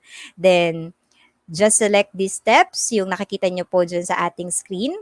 Meron po dyan na there will generate the step-by-step solutions na need ng ating students. okay, na malaman para mapadali sa kanila paano matutunan iyon. So there are different steps din po dyan kung paano ibigay yung solution or yung answer sa isang equation. See, it will not just give the answer directly. Magbibigay din siya ng process paano nakuha yung correct answer. Kung masipag-sipag po si student, talaga po matututo po siya dito. Talaga ma-intensify yung kanyang learning and knowledge sa mathematics. Nice, right? Nasaan ba to nung student pa ako? Baka talaga na-utilize ko ito noon. Classmate ko lang po dati yung yung math assistant ko yung best friend ko po. So, shout out sa kanya kung nanonood siya ngayon. Alright. So, next. Malaking tulong ito, lalo na sa mga educators, na-mention ko po yan, na gumagamit ng Microsoft Teams. Sa Microsoft Teams po kasi, pwedeng-pwede nyo po i-integrate yan sa inyong class team. And ang advantage po nito, mamomonitor nyo po yung activity ng mga students ninyo at may control kayo kung kailan magagamit yung Math Assistant feature na iyan para sa inyong mga students. Okay. Ayan. So, how do you find OneNote po, teachers? Dun sa mga gumagamit na ng OneNote pero hindi pala aware na meron math assistant dyan. Wow, 'di ba? Kahit ako po, nung una kong gumagamit ng OneNote, meron palang ganun. So, nung nalaman ko po yun, parang, okay, parang gusto kong bumalik ata sa klase. And I would like to try this one. Siguro tataas na yung grades ko. Okay, so let us move on. Again, that's OneNote. Next naman po. Next slide po tayo. Next slide po, ay ang tinatawag nating Microsoft Math Solver. Ayan. So sa mga nag-aantay sa Math Solver, eto na po. Ayan. Next slide po tayo. Ito po ay available for mobile and desktop browser version. Yung mobile app po is available sa Play Store and App Store. So, compatible po siya sa Android phones and even po sa desktop. Okay? Browser-based naman siya. Okay, next slide po tayo. Alright.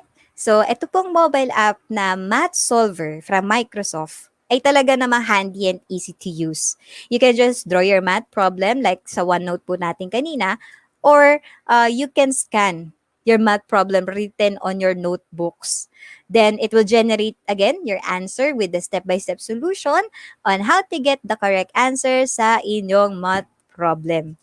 Though need din ng internet for this, hindi naman ganun kalakihan yung mobile data na required ng application na ito. So, madali po siyang magamit.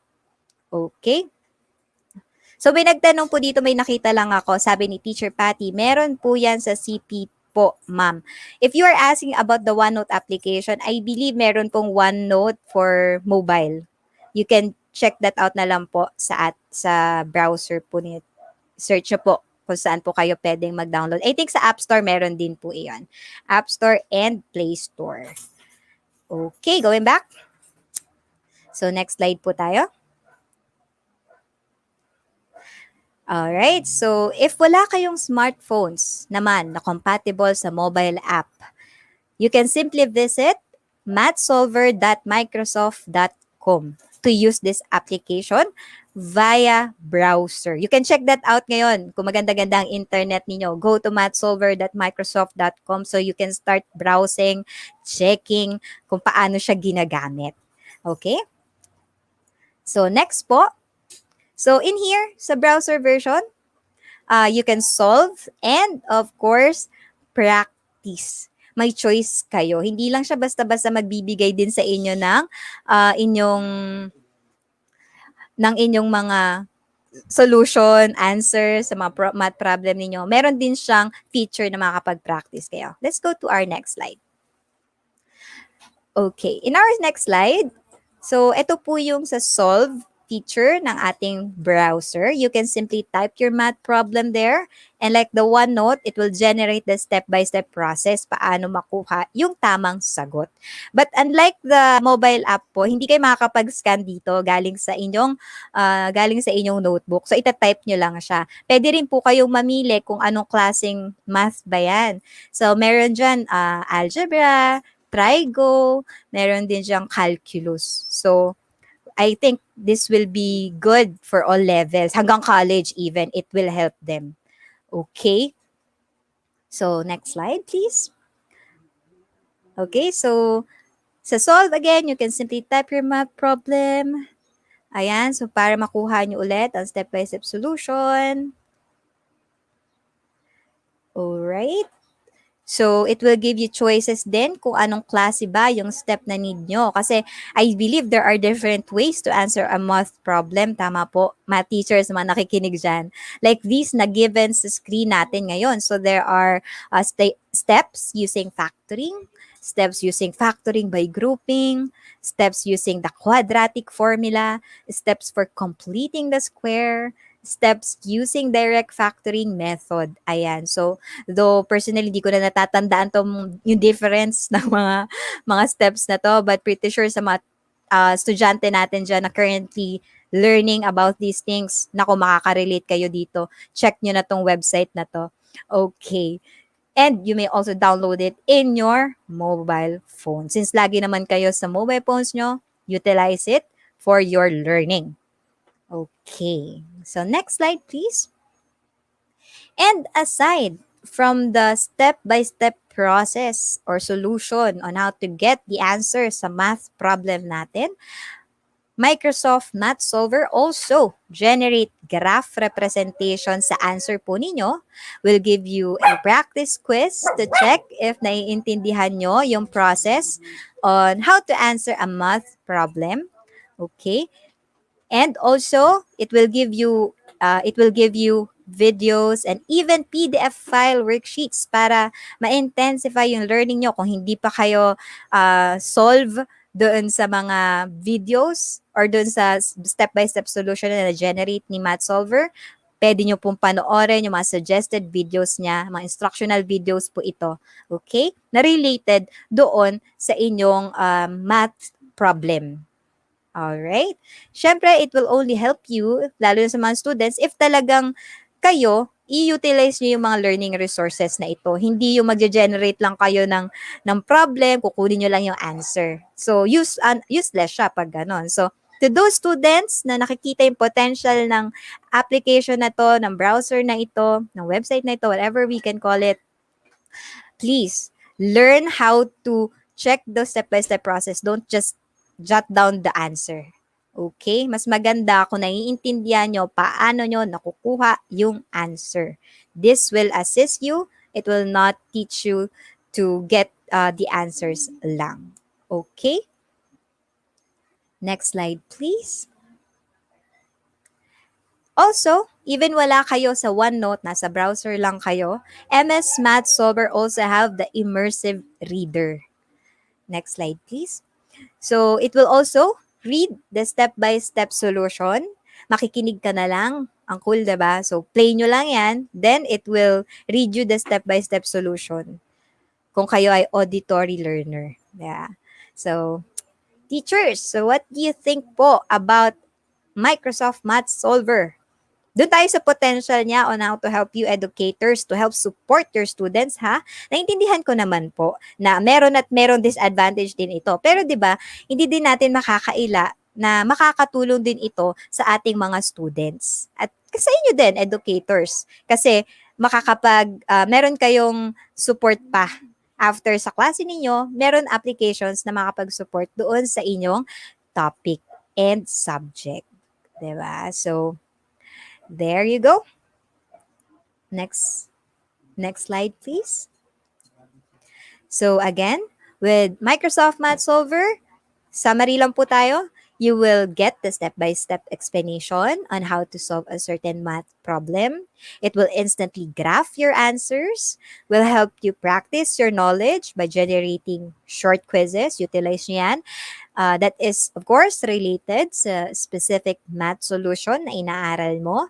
And of course, will help you further by providing additional instructional videos and worksheets.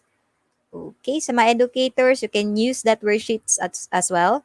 Kayo magbibigay sa mga students nyo, go ahead. Okay, again, those are Microsoft applications that can help all of you and will definitely support you on your math subjects. Okay, so again, that's it. Thank you for listening. Again, my name is Mizari, your math support. Aba, diba? Ayan. So, again, that is available. Math Solver is available mobile, Google Play, and App Store. I think this is the time to hand you over again sa ating mga hosts. Hello po, Teacher Rubilin. Yes, I enjoyed a lot po, Teacher Zari. Okay, Hi, thank you. actually, since we're having kasi online classes, no, so we will utilize Microsoft Teams. Yung OneNote, nasa loob lang siya ng Teams. At ngayon, sinubukan ko, ipinasok ko na rin si Math Solver. Ayan, so I learned a lot from your session po. And I know po yung mga nanonood naman na mga teachers, halos ngayon sa DepEd kasi may Microsoft 365 account na po kami. So, That's good. sa atin lang dapat gamitin natin yon kasi ang DepEd po, they paid a lot for that account. So, license po yun eh. So, maraming salamat po, Teacher Zari, sa pag-introduce po ng Math Solver at OneNote, especially in teaching mathematics. Napakahalaga po ng mga tools na yun. Tama Kayo po naman, yan, Teacher Teacher Mardy, Ruby. ano yung nalaman niyo? At saka alam niyo po, hindi lang po talaga tayo yung mga nakaka-appreciate sa mga sinishare natin dito every Saturday. At ito nga po ngayon, yung mga math support na isinare po sa atin ni Teacher Zari. Dahil sabi nga po dito ni Miss Digma, Nigel Mendoza, sabi niya, "Yes po, thank you so much. Lola po ako at thankful po ako sa ganitong mga libreng oportunidad to enhance, develop our skills. Thank you po sa inyong lahat." Imagine po, hindi lang po talaga teachers at students ang nakikinig sa atin at nagbe-benefit sa ating ginagawa every morning. Kahit po yung mga lola nanonood din po. O 'di ba, continuous professional personal growth po talaga ang hatid sa atin ng ating Tech Talks this morning. Agree ka po Yes ba diyan? po. Yes po, kasi ang mga viewers po natin, hindi lang po mga teachers, may mga parents na din, may mga lolo, lola, may mga ate at kuya. Kasi nga, sila yung naka-hands-on ngayon sa mga bata since nasa pandemic pa rin tayo until ngayon, no? So, we are so grateful na yung ah, mga kapamilya diyan nagsusupport sa mga bata. So, yan nga dito, thank you ma'am sa Wow. bagong app na magagamit naming mga mommy para Wow. matulungan ang anak sa math from Mary Joy Sarmiento, 'di ba? So, ngayon Sabado ngayon dapat ang mga mommies naglalaba or naglilinis, pero nagbigay talaga ng panahon para mapanood po tayo, para naman magkakaroon sila ng kaalaman kung paano matutulungan ang mga kabataan. Ayan, no? So, Ay, once again, maraming salamat, Teacher Zari. Thank you din po for listening. maraming salamat Yes. po. Now, Teacher Rubelin, ay gusto po natin ulit marinig ang thoughts and ideas ng ating mga manonood ngayong araw. So, ready na po ba tayo para sa ating next Mentimeter? Yes, so sa mga viewers po, balik po kayo dun sa menti.com, no? Then yung code natin, ah, yung 31052833. Same lang kanina, di ba? Same ano lang siya code. So by now, makikita natin sa screen mamaya yung Mentimeter. So sa Mentimeter po, may tanong dyan, what interest you the most? So may apat po dyan, no? science, technology, engineering, or mathematics. So, magkakaalaman ngayon, Teacher Marde. Totoo Kung po. ano yung pinakagusto ng ating mga viewers. O Eh, ikaw, alin dito ang pinakagusto mo sa apat? Sa STEM, di ba? Sa month of excited. March, yung STEM talaga. So, ano yung pinakagusto mo? Actually ako, personally gusto ko talaga technology, yan ang number one. Kasi talagang sa technology Mm. ang daming puwede mong magawa at sobrang helpful sa ating buhay. Uy, parehas kami. Oh, 'di ba number one siya ngayon. Yes Kayo po, naman I po? agree. Sa akin po technology din kasi with the use of technology, yes mga tools yung nandun 'no, pero kahit anong ganda ng tools 'pag hindi natin ginagamit o wala tayong alam kung paano gamitin, walang saysay din yun. Pero 'pag alam natin kung paano gamitin, willing naman tayo na matuto, so yung, mathematics, yung science at yung engineering mas mapapadali po, mas ma-motivate pa po tayo. Kasi 'pag sinabing technology, magagamit natin 'yun, makaka-research tayo, yes, yung mga tools na pinakita kanina 'di ba, yung math solver, yung OneNote 'di ba, mas magkakaroon pa ng, foundation yung kaalaman natin sa mathematics, science at engineering po. Ayun, yeah, like yung, what you have presented last week, Teacher Mardy, yung Corinth 3D, 'di Oo, ba? opo, Yun, product yun ng technology pa rin. Pero I know yung mga, viewers natin iba-iba din yung opinion nila, 'di ba? So depende na sa oo, kanila yun. Yeah, so far dito 'no, sa ating Mentimeter, yung result, Teacher Mardy, nangunguna si technology, pangalawa si totoo. mathematics, yeah, pangatlo si engineering at si science pang-apat. Okey, ayun magbabago pa 'yan. Sobra, tsaka feeling ko medyo lumalaban pa si engineering kanina nasa 4 siya, oh, biglang nag-third na, onting-onti na lang baka malampasan niyo na si mathematics. So Opo. panay nagbabago pa ang ating ranking para sa ating science, technology, engineering, and math. Oh, tignan niyo po ito, may nagsabi po sa ating comment. Sabi niya, "Mathematics with the use of technologies."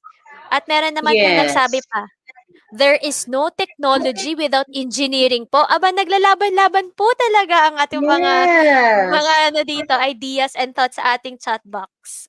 Oh, 'di ba? May mga Opo. nagsasabi math, meron nagsabi science. Oh, 'di ba? Meron din po dito not interested. Pero okey Yeah. lang naman po 'yan, wala pong Yes. problema diyan. Mm.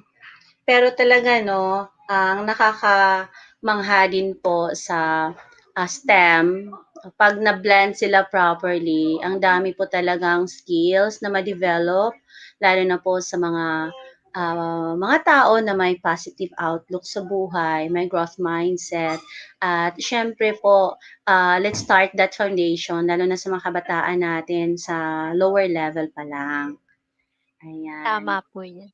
Aside gusto ko lang din pong idagdag na marami po talagang possibilities 'pag talagang alam mo 'yun, napagsama-sama natin yung science, technology, engineering, math. So, sabi nga po from week 1 hanggang week 4 ngayon na last session natin, talagang repeating yung thought na teamwork, collaboration, na talagang sama-sama yung mga branch na 'yan ng science, technology, engineering, and math para patuloy na bigyan tayo ng innovation at mas maging maayos po ang ating mga buhay, para mas maging maginhawa, para mas maging convenient po para sa ating lahat. Ay, patuloy pa rin Yes. talaga. Teacher Rubeline, natutuwa kasi ako sa comment block natin. So, gusto ko rin Opo. basahin 'to. Meron pa talagang nagsabi, "The language of engineering is mathematics." Yes, tama naman yun, 'di ba? So, actually, Teacher Mardy 'no, STEM, like science, technology, engineering, and mathematics is everywhere. Nasa paligid po natin sila. So, we encountered them all in our daily lives. Kaya, yan. 'Di ba I think nai-excite talaga yung mga viewers natin 'no, lalo na sa susunod na speaker natin, Teacher Mardy. Totoo po. Hmm, At eto na nga naman po tayo sa last part ng ating session at ang ating huling speaker para sa ating STEM Hero Celebration for the month of March. Siya po ay isang academic leader in the world of STEM. So para kung ready na po ang lahat, please type naman po living STEM. Very interesting po, no? Living STEM. Yan ang clue para po sa ating last speaker. So, ang ating pong speaker talaga ay sobrang laki rin po na kanyang experience, lalong-lalo na sa STEM education natin dito sa Pilipinas. Now, our speaker has a Doctor of Philosophy in Education, major in Educational Leadership and Management from De La Salle University. She is the president of Asia Pacific College, a center of excellence in information technology education.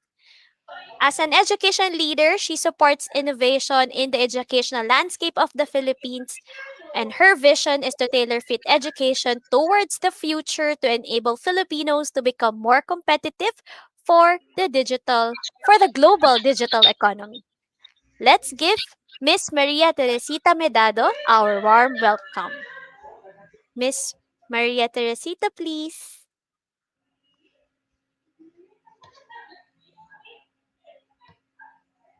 Nakikita niyo ba ako? Naririnig niyo ba ako? Yes, Yes po, po. ma'am. Salamat Good naman. morning. Alright, so hintayin kong maakyat nila yung slides natin ngayon at excited na rin akong makipagkwentuhan sa inyo.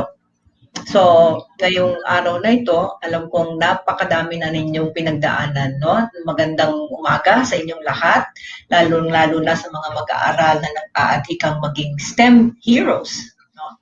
Tama ba ang pronunciation? Heroes o heroes? Okay.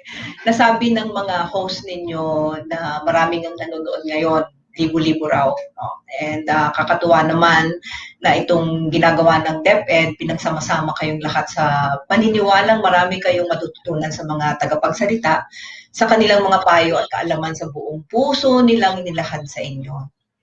But somehow, being among the last speakers, it tells me that you must be exhausted from just simply wanting to stand up, maybe after hours of sitting and staying still.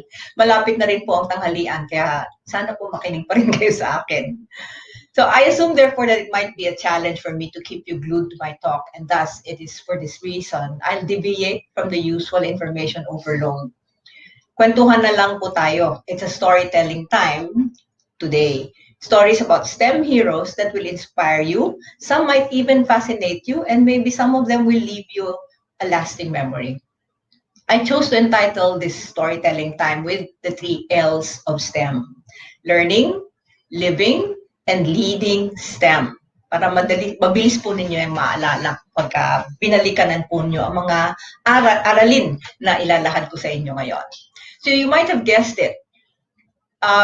Becoming a woman of STEM is a journey from the way we learn to the way we live by what we have learned, and of course towards the greater commitment of leading innovation and discovery, and maybe even the heroic act of saving humanity. Bago ang lahat, balikan kaya natin yung mga natutunan ninyo sa ibang mga tagapagsalita, lalo na yung mga tanungan at sagutan, no?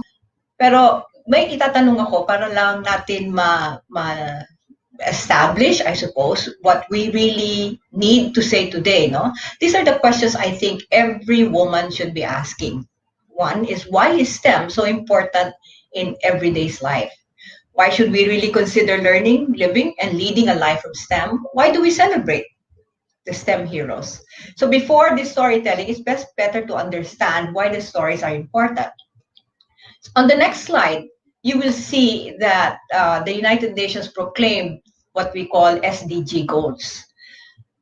Ang SDG goals na ito, all right, very important of them and has relevance today with you is SDG 5, the Sustainable Development Goals, which is gender equality and empowerment of girls, women and girls. Ang isa pa, yung Sustainable Development Goals 8, promote inclusivity and sustainable economic growth. Ibig sabihin ng inclusivity, pareho, lahat ng gender, okay? At lahat po ng economic strata.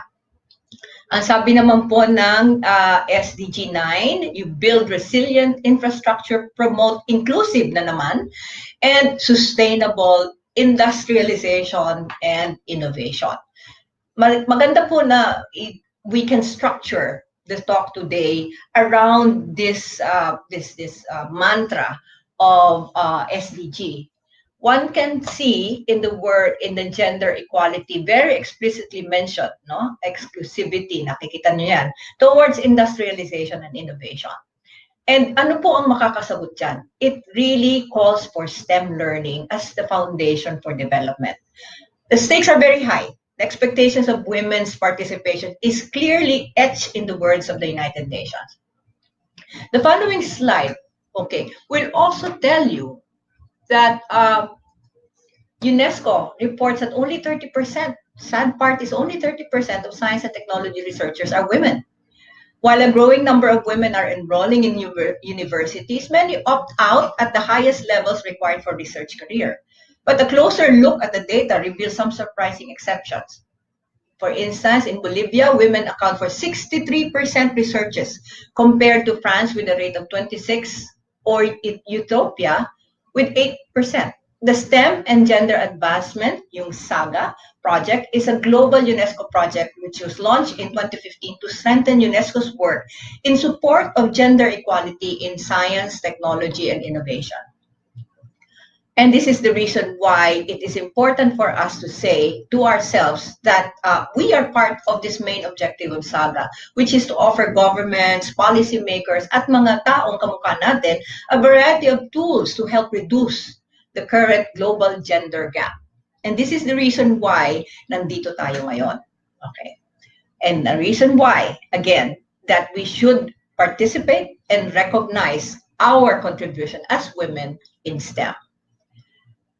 Sa pang-apat na slide ko po, we are indeed fortunate that we celebrate Asia's top 100 scientists in 2019. Maganda pong balita ito. If we can shift to slide 4, makikita po natin that we celebrate a number of women, Filipino women, for their contribution to scientific research, the prospect of health and safety of people. Despite so, women are still outnumbered. Can we move to the 4th slide, please? Have we moved to the 4th slide? Okay, ito po yung sinasabi kong tatlong mga scientists, okay, for their contribution to scientific research. From among the 100 scientists, kawawa naman po ang women. 3 lang po sila at ang pinakamas marami pa rin po ang mga lalaki. Okay. So slide 5 po. Okay, if we can move to slide 5. The 4th and the good news is that the Philippines remains to be the top country in Asia in terms of closing the gender gap. 78% and ranked 16 out of the 153 countries in the world. So, taas natin po ang bandera ng Pilipinas.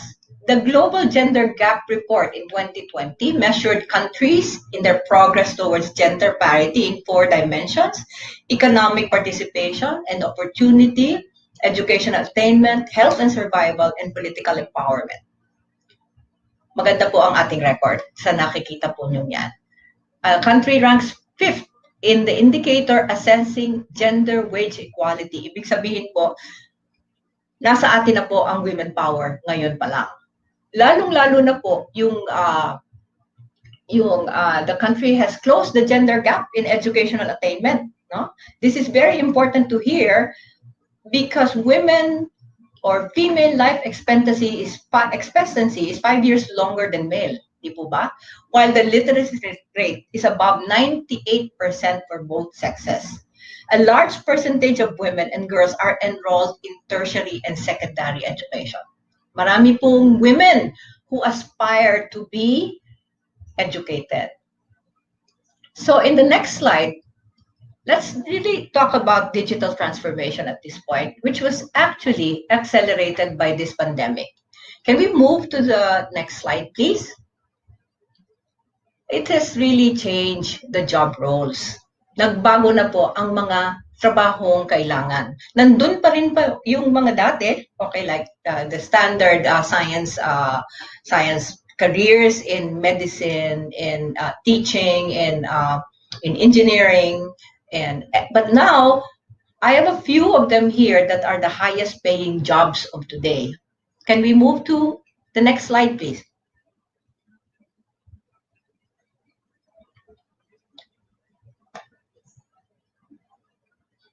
Okay. Yes, not that one. Okay, it is the slide. There you go. I'm not going to read through all of those job roles, but we never heard of them before. Di po ba? And yes, the only way one will qualify for the roles are STEM-ready graduates. Imagine more than 1.2 million jobs in the next 5 years of these jobs. No, approximately, I think about 32% will be in the fields of STEM. Around 57% will be related STEM jobs, and therefore, almost 90% are STEM and STEM related. Okay, wala na po tayong lulusutan. Kailangan po nating ibandera ang STEM because in the next few years, only STEM jobs are the highest paying jobs. As I said, I'm not going to go through these job titles. I think Bo Peep had mentioned the roles a while ago, and we speak the same language in saying that we've never seen anything like this before. It's a revolution in STEM. On slide 7, okay, how do we now prepare to learn STEM and how is STEM learned? Papaanong natututo ang mga bata sa STEM? I know many of you are with the students are maybe grade conscious, no? And especially yung mga grade conscious students in high school when you really want to perform. What makes STEM learning powerful for success? Can we move on to the next slide, please? Which is slide 8. Okay. What makes STEM powerful? There are 6 reasons why these new ways of teaching and learning is differentiated from the usual classroom environment. First, STEM lessons focus on real-world issues and problems. It's addressing real social, economic, and environmental problems that encourage a solution to them. Real-world STEM problems has terrific ideas for classroom projects. Only if we look out into the real communities where we can find this problem. So it is problem-based. Second, STEM lessons are guided by the engineering design process. Ano po yung engineering design process?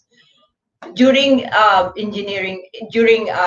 creating research ideas or projects, okay, they take different approaches. All right, maraming approaches, hindi lahat ay tama. We can make mistakes.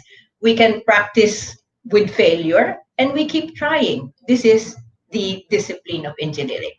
This closely echoes how our students use solution frequency, which mirrors many familiar learning processes like scientific method.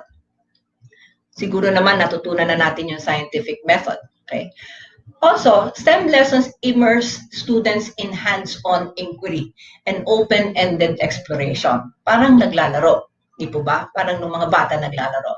STEM learning is open-ended. At the same time, students' work is collaborative. It's always done by teams. And solutions are generated by these teams. Hindi isa lang ang nag-solve ng problem, kundi mas malakas ang solution kung sila ay are in teams. There's also sharing of ideas as they work to design their own investigation. STEM lessons involve students in productive teamwork. With STEM learning, students work together as a team, which is a practice modeled by STEM teachers across many schools already. We are breaking them down into teams and we're looking at a cross-fertilization of different ideas that can come to a generated solution or a generated project.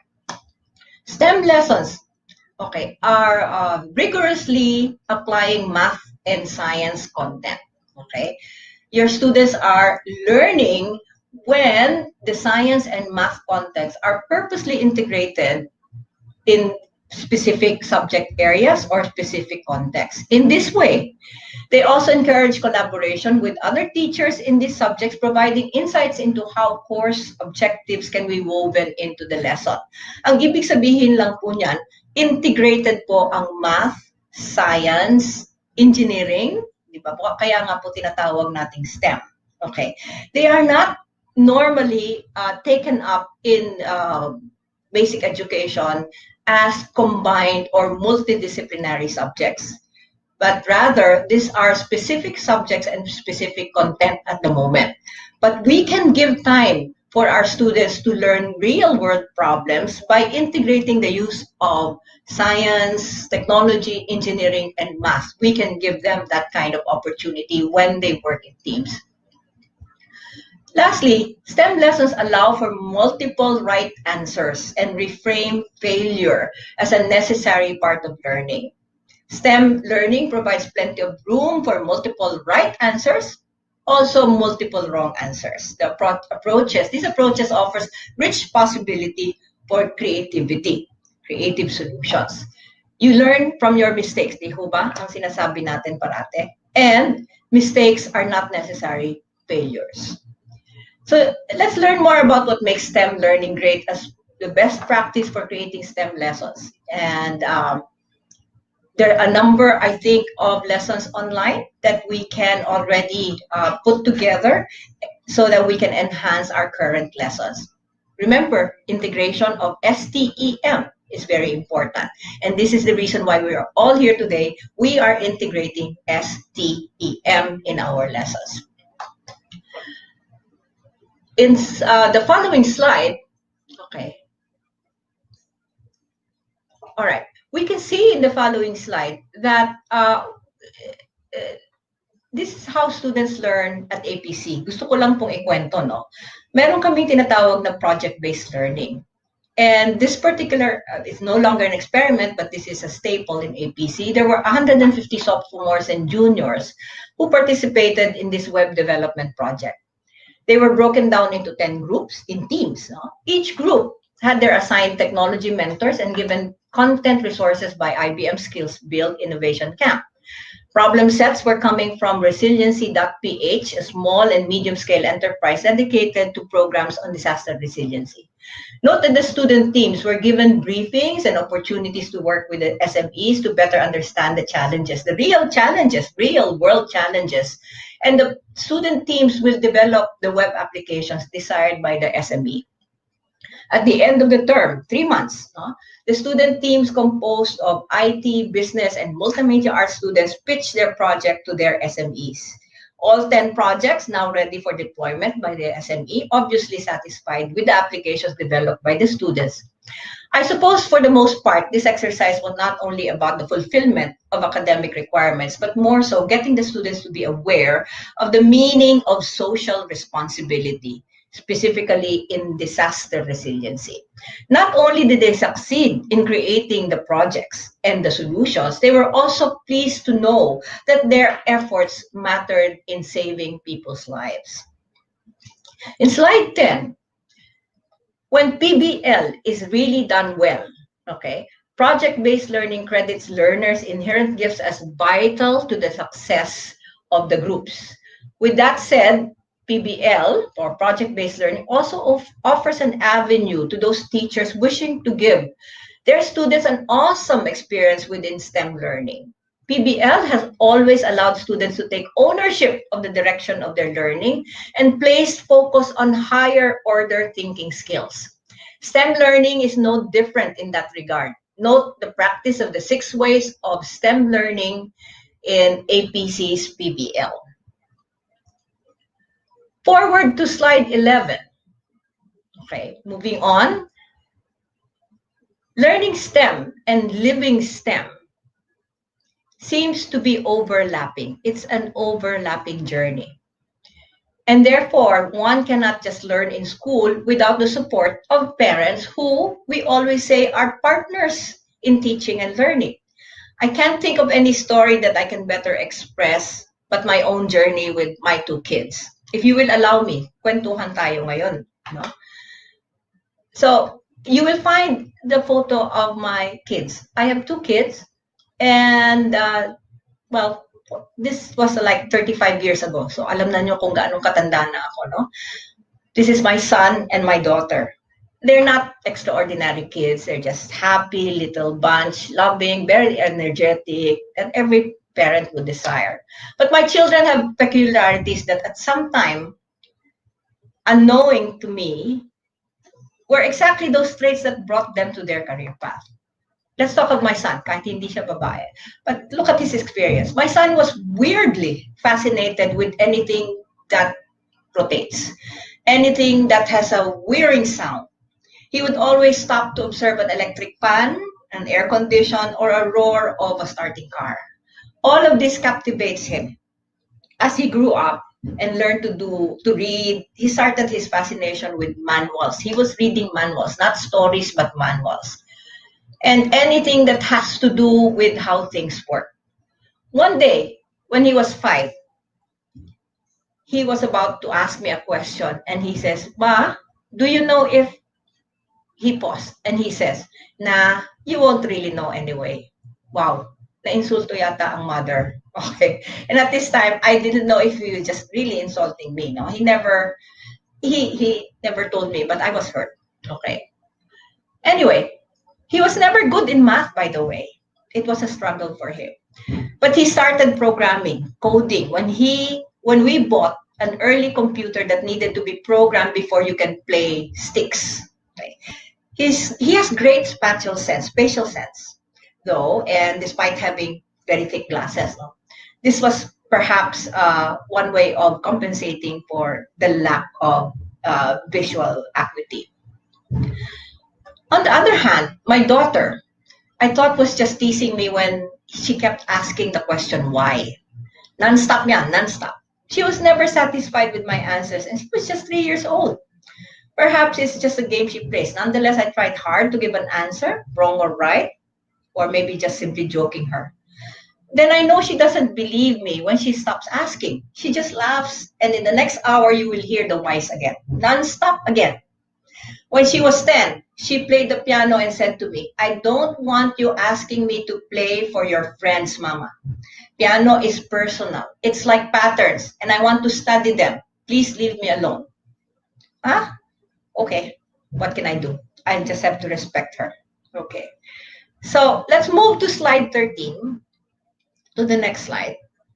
And you will find where my children are right now. Looking back, I should have known these peculiarities were the beginnings of their STEM careers and a life of STEM that they have pursued, not only in school, but also before they went to school. My son, who is fascinated in anything that turns, is now a pilot, a captain. My daughter, who always asks why, is now a researcher, a molecular biologist and epidemiologist. I cannot even pronounce that. How could I not have predicted that? I kept telling myself perhaps my only role was to allow them to explore, as I never had a chance to answer them correctly. But they were good to me. I am the one learning from my mistakes.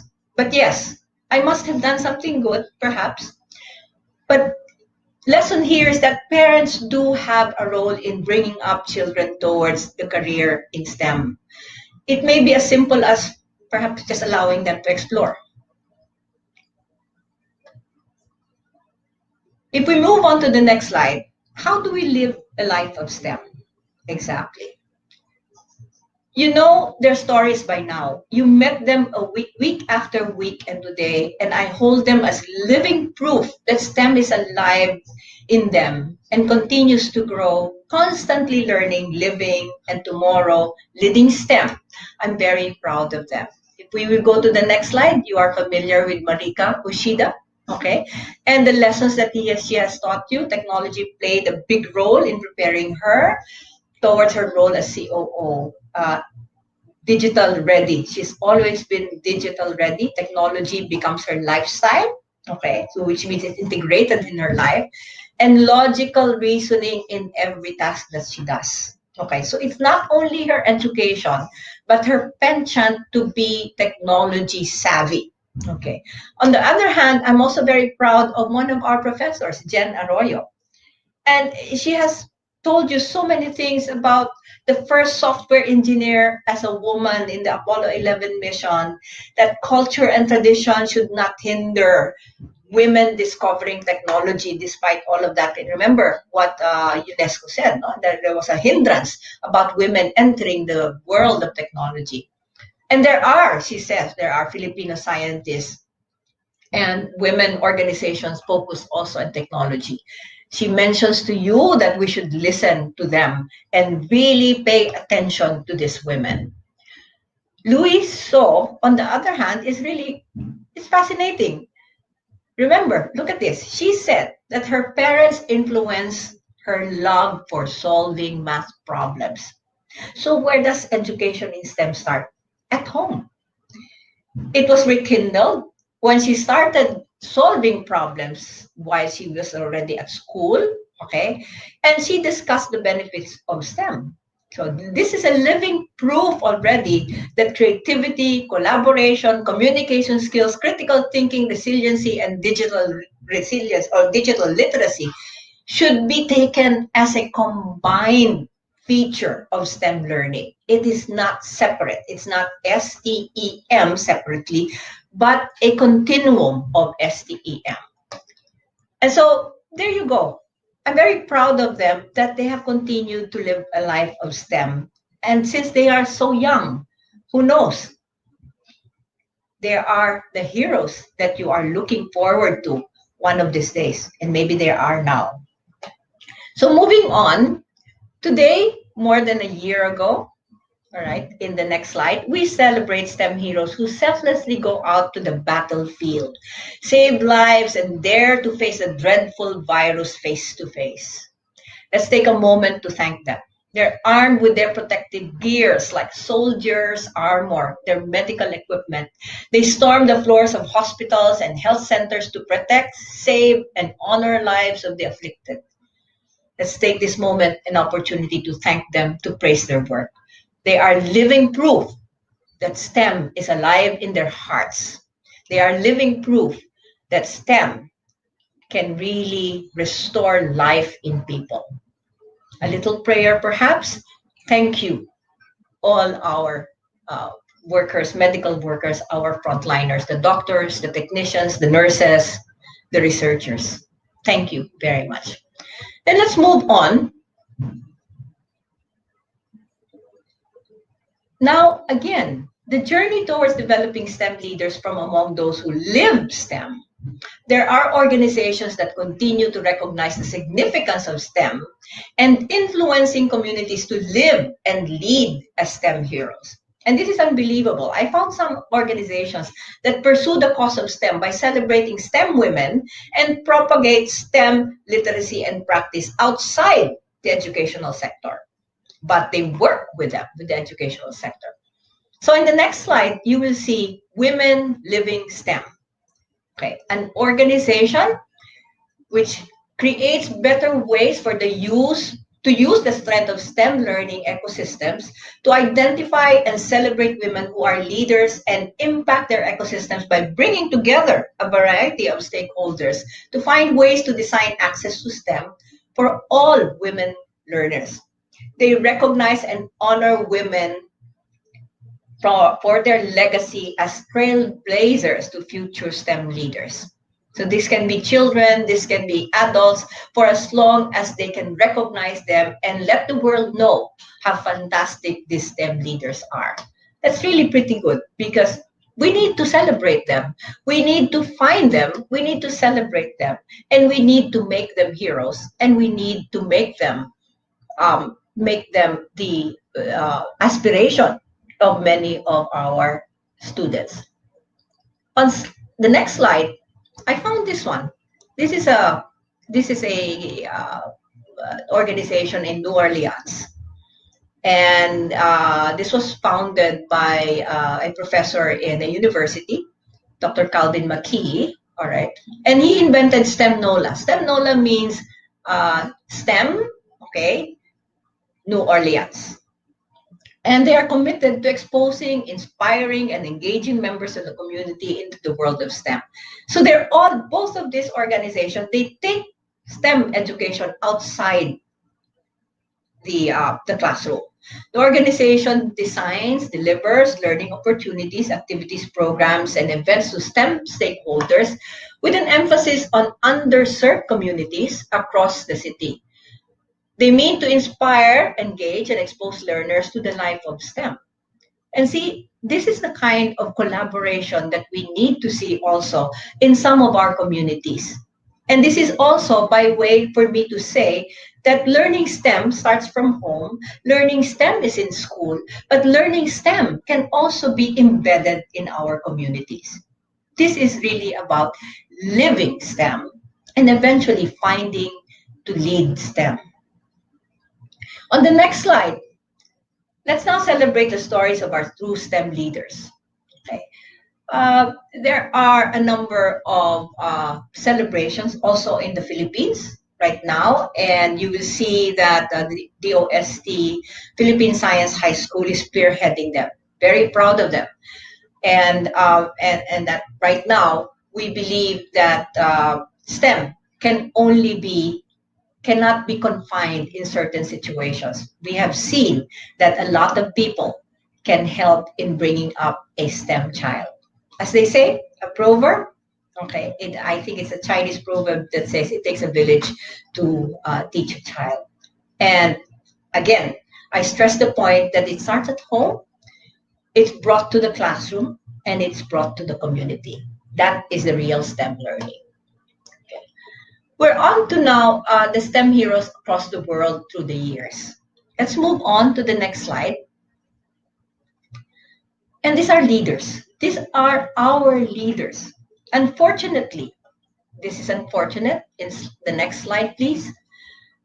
There are only 17 women who have won a Nobel Prize in physics, chemistry, or medicine since Marie Curie in 1903. You must have studied her already in some of your science classes. Today, only 28% of the world's researchers are women. Such huge disparity, very disconcerting. Inequality exists, and they don't happen by chance. Many girls are held back by discrimination, biases, social norms, and expectations that influence the quality of education they receive and the subjects they study.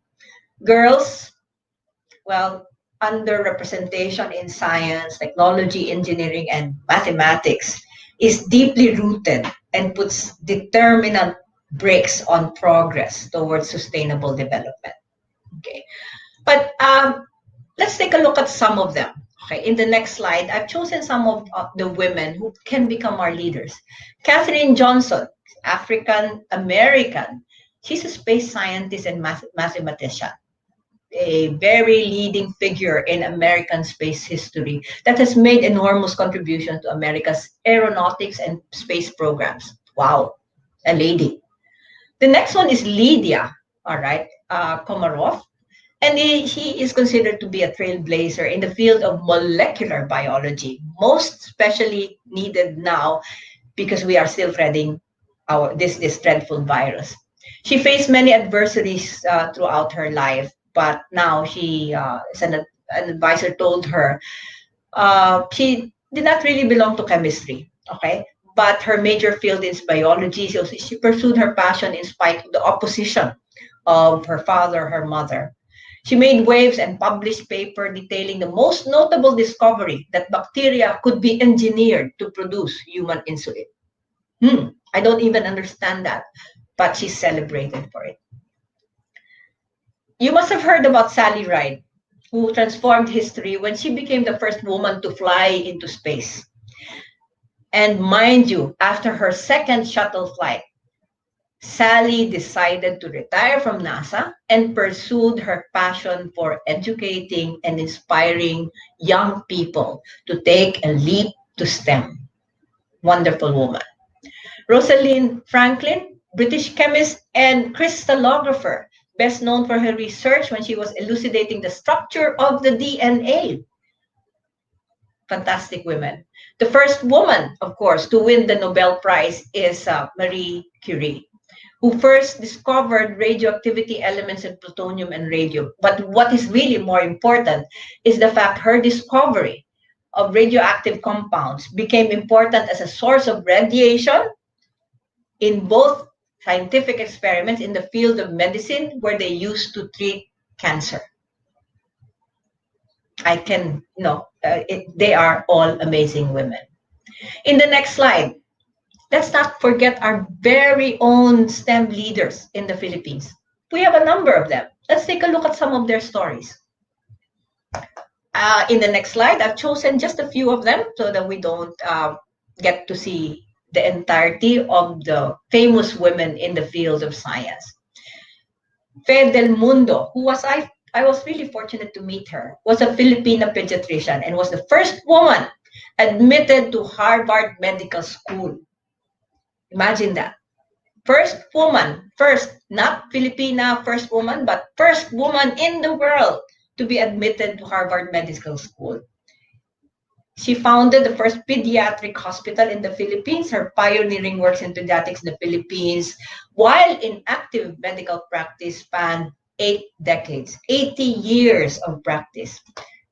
Of course, she gained a lot of recognition, both Philippine awards and global awards. Even the Order of La Candula, she was a symbol of female empowerment in medicine, both in the Philippines and in the world. Marisa Pagkaliwagan, recognized for her research in Manila hemp or abaca. You've seen them.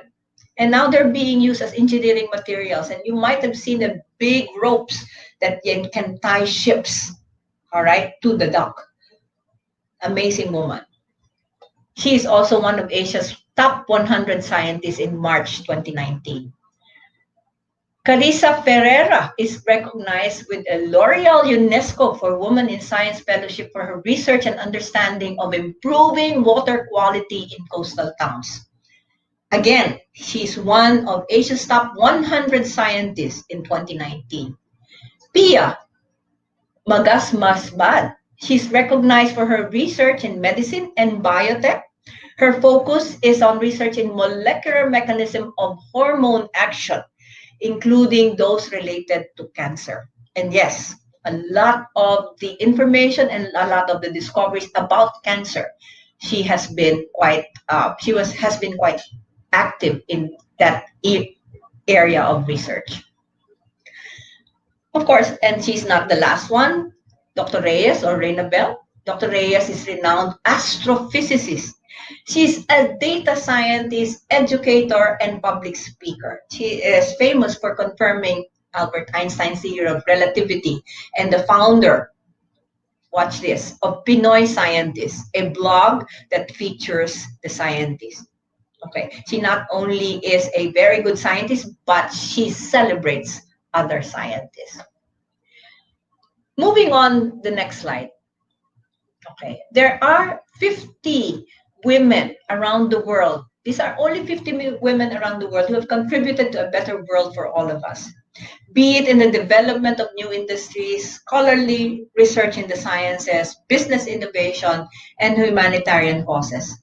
Today is the beginning of your journey to be one among these celebrated women. I would love to see your names etched in the globe. Okay. These women who dare to learn, live, and lead STEM. You can choose to aspire and become the real superheroes of tomorrow. You can save lives as well. And this is my challenge to you. If we move to the next slide. We hope to see your names in the roster of heroes someday soon. Be our STEM hero. Go out there and save the world. Thank you very much.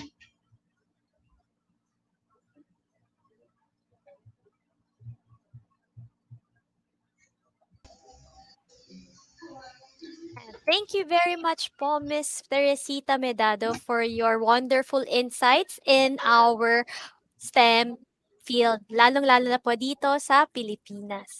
Ang ganda po nung challenge nyo po para sa ating mga young women na sabi nyo na someday soon that their names will also be etched in the roster of heroes. Nakakataas po talaga ng confidence.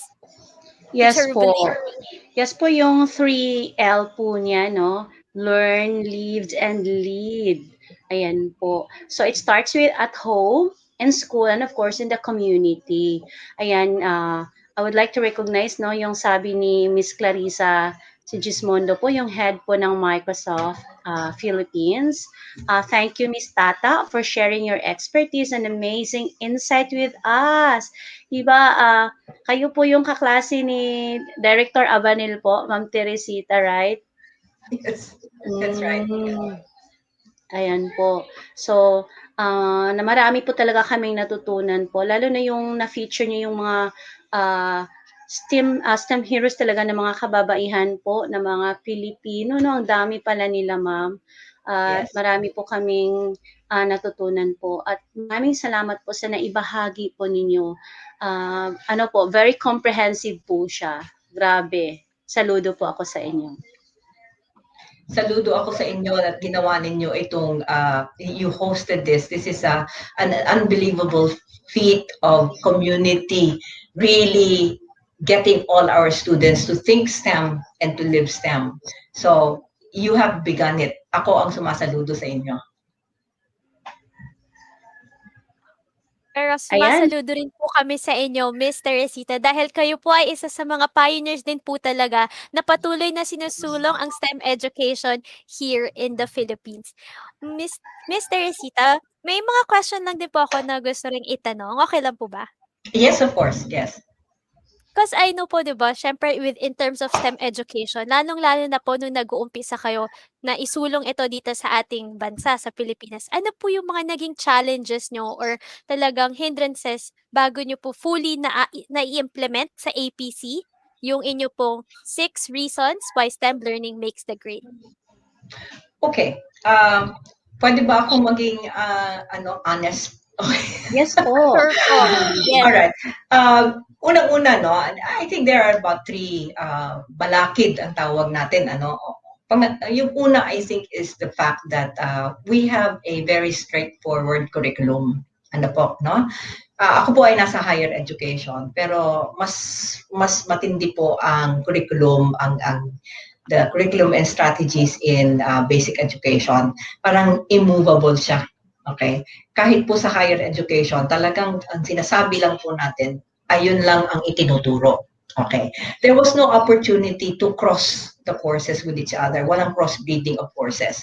Kasi at the end of the day, every student will be graded by that particular subject, okay, or that particular course, okay? But it doesn't mean that they really learn STEM, okay? The idea of STEM is that you cross-breed the courses. Mahirap yan gawin sa umpisa. Yun ang pinakamalaking challenge namin. Hanggang kami ay naging Center of Excellence in IT Education. Tuwan-tuwa po ako nung naging COE kami dahil sabi po ng CHED, kung COE ka na at autonomous pa ang APC, sige na, gawin mo na ang gusto mo. So, hindi na yan naging challenge sa akin. Pwede na kaming mag-PBL. Ayan. At pwede na rin kaming mag-cross-integrate ng mga courses namin or mag-cross-integrate ng classes. Okay. For as long as we still are committed to giving our students what you call outcomes. Okay. Dahil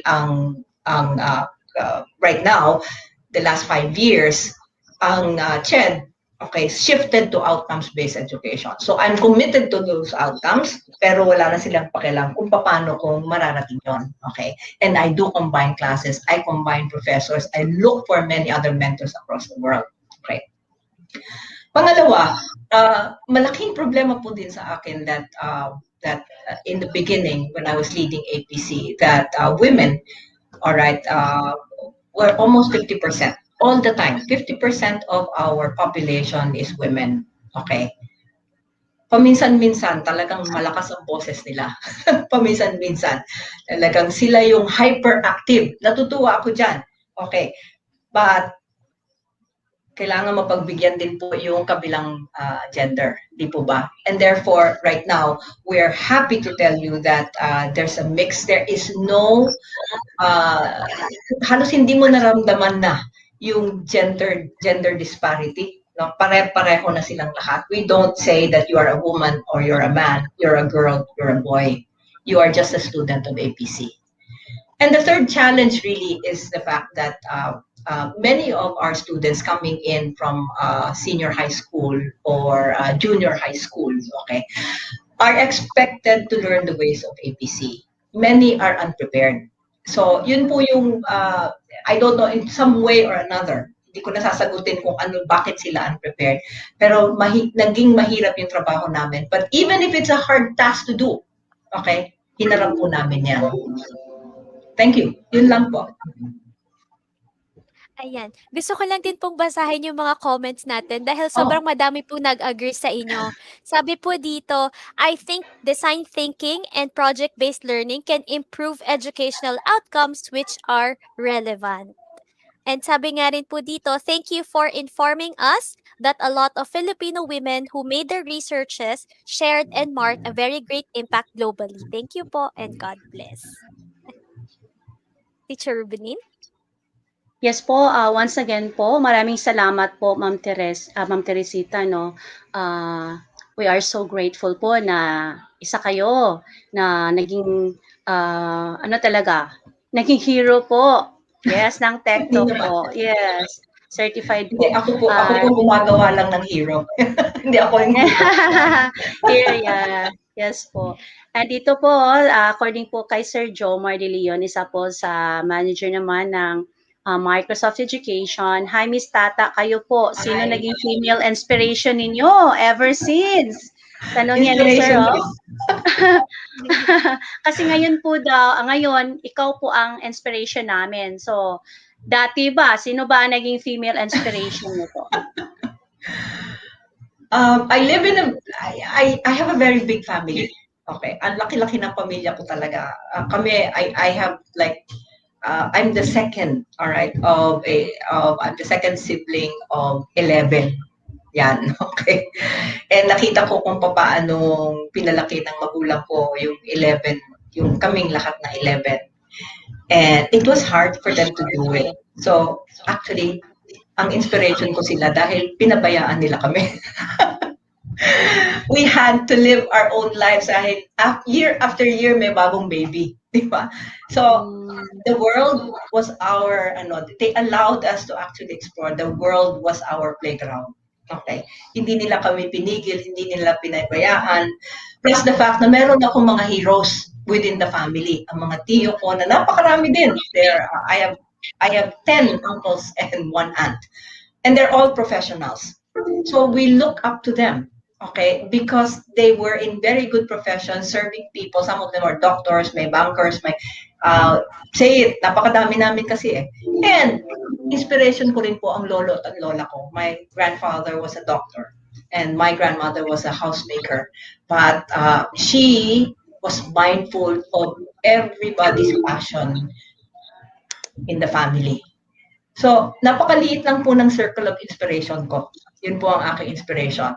But my parents leaving us alone, my uncles as my parang they're the mirror of image of what I wanted to become, and my grandfather and my grandmother who has been open to giving us the best so that we can be educated. Actually, sila lang po. Yes. Yeah, so with that po, I can say that success truly comes to those who are looking it meaningfully. Ayan po, no, maraming salamat po once again. So ngayon po, since naging bahagi po ang ating mga guests this morning, sa napaka magandang talakayan po. So you deserve po a token from Educational Technology Unit. Simple lang pong token na ito, pero galing po sa puso po ng DepEd ito. So, para sa mga speakers namin, bibigyan po kayo namin ng Certificate of Appreciation po. Ayan. So, I'm very grateful. I'm very grateful. Yes. Thank you. Yes po. So, let me share my screen po para ma-recognize po yung mga participants natin, no? So, Teacher Rubilin, while waiting lang din po sa pag-prepare ng ating certificates, gusto ko rin pong tawagin ang ating speakers kanina, si Ms. Zari and si Ms. Anna Marisi, to join us po for our certificate of appreciation awarding. Yes. So, ayan. Once again, maraming salamat po sa mga guests namin this morning, no? in behalf of the Department of Education, ICTS, EdTech Unit, let me read the citation po. Publika ng Pilipinas, Department of Education, Information and Communications Technology Services, DepEd Complex, Meralco Avenue, Pasig City, Certificate of Appreciation is presented to Maria Teresita Medado, the President of Asia Pacific College, for sharing her valuable knowledge as host, as guest speaker po yan, during Mathematics Secret Lives of Data webinar conducted by the ICTS Educational Technology Unit on March 27, 2021, given this 27th day of March 2021 in the Central Office, Meralco Avenue, Pasig City, Philippines, OUA Memo 0002210212 and signed po ng Head ICTS ETU Mark Anthony CC, Director for ICTS Abram YC Abanil, and Alaindel B. Pasqua, Undersecretary for Administration. Then same citation po para kay sa ibang guest din po natin na si Anna Marie C. Ayan po. And of course po, for Ma'am Zarina Danos. So once again, congratulations po at maraming salamat po sa inyong lahat. Ayan po. And of course po, for Ma'am Zarina Danos. So once again, congratulations. Ayan. So maraming salamat po ulit, Miss Maria Teresita Medado, Miss Anna Marie C., and Miss Zarina Daluz for joining us this morning. It's an honor. Thank you also for Yes, for our guest po, we will send a copy of your certificates to Sir Francis po ng Audantis Technologies Incorporated. Then paalala lang din po namin sa mga nanonood po on how to claim your certificate po. Please go to training.deped.gov.ph. Doon po natin yun. Ito yung LMS po ng DepEd. And doon po, may pa-quiz po doon ha. For TechTalk and my TechTalk po. Kasi may event, hindi pa po tayo. Tapos may event pa po this 1 o'clock in the afternoon po until 4. So pag napanood nyo yung morning at saka afternoon po, you can claim a certificate of appreciation. Then pag nakumpleto nyo naman, yung 4 Saturdays po, makakatanggap kayo ng Certificate of Recognition. Ayan. So, Teacher Mardy, ano yung kasunod po? May sasabihin pa po tayo, right? Or, Yes po. yes po. Yes So, po. Siguro po bago po tayo officially mag-goodbye po sa ating mga speakers this morning, maybe we could ask your last remarks po, parting words yes to po. our audience for today. So Okay, maybe let's start po with Miss Anna Marie C. Yeah, thank you again for this opportunity. It's really an honor to be with you Saturday morning. And I also would like to give kudos to our teachers, to continue to persevere, to educate our next generation. Very important po, because the educators in my life really served as my own personal heroes as well. So, maraming salamat sa inyo. Now let's ask Teacher Zari. Ayan. Also, I would like to thank everyone rin po for spending their time again with us dito po sa Tech Talks Time Hero sessions po natin. Patuloy lang po kayo manood dito. Marami po tayo matututunan. And also for the students, like what I have mentioned po, makinig kayo sa mga teachers ninyo, lalo na sa math teachers, sa mga lessons ninyo. Hindi nyo man makita ngayon yung mga importance niyan sa future ninyo, pero panigurado kung nakinig kayo sa mga features, past speakers natin, magagamit yan kahit saan mang field kayo mapunta. And to everyone, always keep safe po, and thank you again. Also to our hosts po and our admins po. Thank you so much. Our last but not the least, Miss Maria Teresita Medado.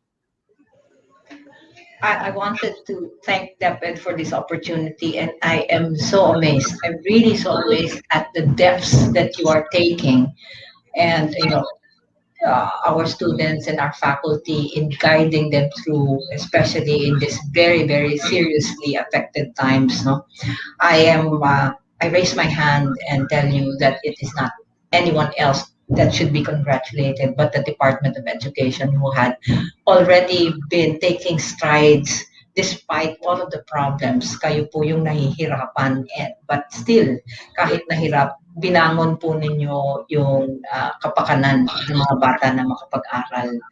I am so proud of you. If I still had children, and I do have grandchildren, okay, um, I will talk to them about you as their inspiration of how you have undergone the threats.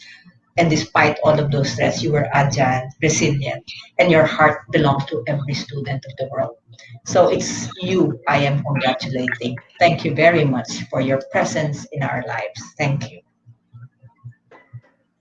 Yeah. Teacher Rubilin? Ayan po, so maraming salamat po ulit sa inyo, Ma'am Teresa, Teacher Zari, at of course po sa iyo, Ma'am Bubipsi. Ayan. So, it's time po na pakinggan naman natin yung ating mga manonood by answering our survey po. Ayan, evaluation survey. So, may ipa-flash po dyan na link. Ayan. Then, let me share my screen also kasi meron din ako ditong na-prepare din po na presentation. Yes. Moment, Alright, sandali lang. Ayan. Ito po, yung QR code natin. Pwede nyo i-scan yan. Ayan, maraming salamat po for your active participation this morning sa TechTalks morning session natin, no? So, let us know how we can improve our trainings. Then you can also go to the link https tinyurl.com/techtalks8. Yes, nasa Tech Talks 8 na po tayo, naka-8th week na po tayo dito sa Tech Talks. Ayan, no? So, once again po, maraming salamat po sa inyong lahat. At kami po ay masaya at kayo ay nakasama namin. At again ha, meron pa tayong event mamaya at may papakita pa kaming video. Teaser po kung ano mangyayari mamayang hapon. Alright. So, once again, maraming salamat po. Ayan. Sir Glenn, yung banner. Okay. Pakita na lang natin ulit mamaya po. Okay, Miss Mardy, ano pong kasunod po? Opo, bago po nating tuluyang i-close ang ating month-long celebration of Women's Month, I would like to call our partner from Microsoft Philippines, Ms. Fides Amorecasa, Commercial Partner Lead, for her closing remarks.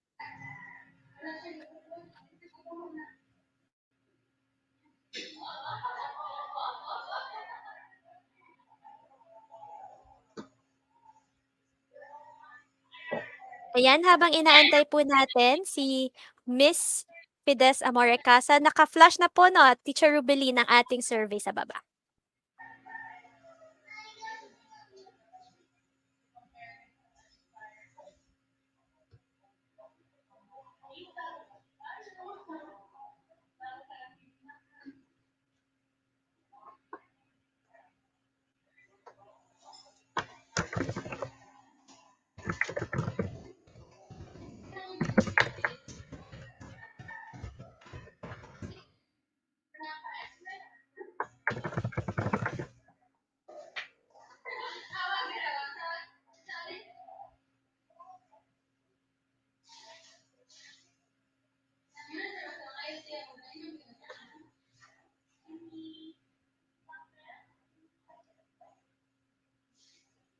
Ayan, may onti lang po tayong inaayos para po sa closing remarks ni Miss Fides Amorecasa.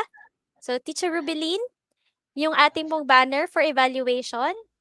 Ayan na po, yung https://tinyurl.com.techtalk Tech Talks 8. Ayan po yan ha. Ah, we will welcome po lahat po na pwede nyong sabihin dyan para mas ma-improve pa po namin yung susunod pa na mga segment at susunod pa na mga episode. Yan, no? While waiting po sa ating closing remark, we will ask our director to play the video din po para kung ano yung mangyayari mamayang hapon. Teacher Marty, manood ka ha sa my Tech Talk at 1 o'clock. Oo naman po. Yehey! Ayan na si ma'am. Ready na ba siya? Ayan na. Ready na po. Thank you for participating in this program. I hope that you've learned a lot from the session and that we have inspired you to take up a career in the field of science, technology, engineering, and mathematics. Anyway, still, as a parting attempt to do so, I would like to close this session by sharing with you my personal journey.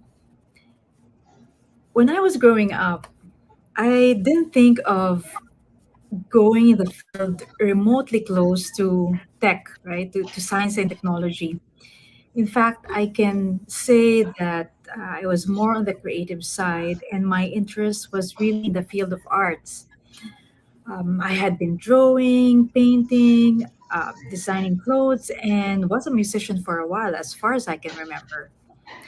So, choosing a career and a course in college was a challenge because while I wanted to enroll in fine arts, my parents actually advised me to take a look at it, at a business course, possibly with computer classes. I think it's because they noticed that I liked tinkering with or playing with apps, right? I was particularly curious on how it works, um, who created it, um, and how what was the process of its creation. So I thought, okay, I'll give it a shot. Why not? So when I finally found the course and looked at the curriculum, I was so overwhelmed with the number of math, science, statistics, economics, and of course programming subjects. So I thought, can I really do this? Will I actually survive 4 years of this? I mean, math, for one thing, is the least favorite subject I had in high school. So, and now I'm supposed to go turbocharged learning it. But then, it occurred to me, so why was I so afraid of it? Um, is it because it's a 360-degree turn of from what I really wanted to do? Is it because in my mind, science, technology, math, engineering, they're better learned by boys and men and that probably if I get into a career around those fields, I wouldn't stand a chance against them. So, but then, of course, again, I realized, maybe this is just all in my head. I was so overcome with fear and anxiety. So, since the courses looked complicated, I thought that maybe I'll have what if I had bad grades? What if I failed? What if I don't finish college? And if I did, what if I wasn't so successful in my career? But then, you know, on the other hand, I was thinking, my parents, you know, uh, probably saw my potential. So, otherwise they wouldn't have made that recommendation. So I anchored around that thought and took the challenge. As it turned out, I actually enjoyed my course and coding at that. What's good was that I was actually able to inject my creativity in programming. Um, for me, it literally was like writing a script, drafting, or or painting, because you're actually creating or building something. But this time, it's an application that can actually potentially improve and speed the way things are done.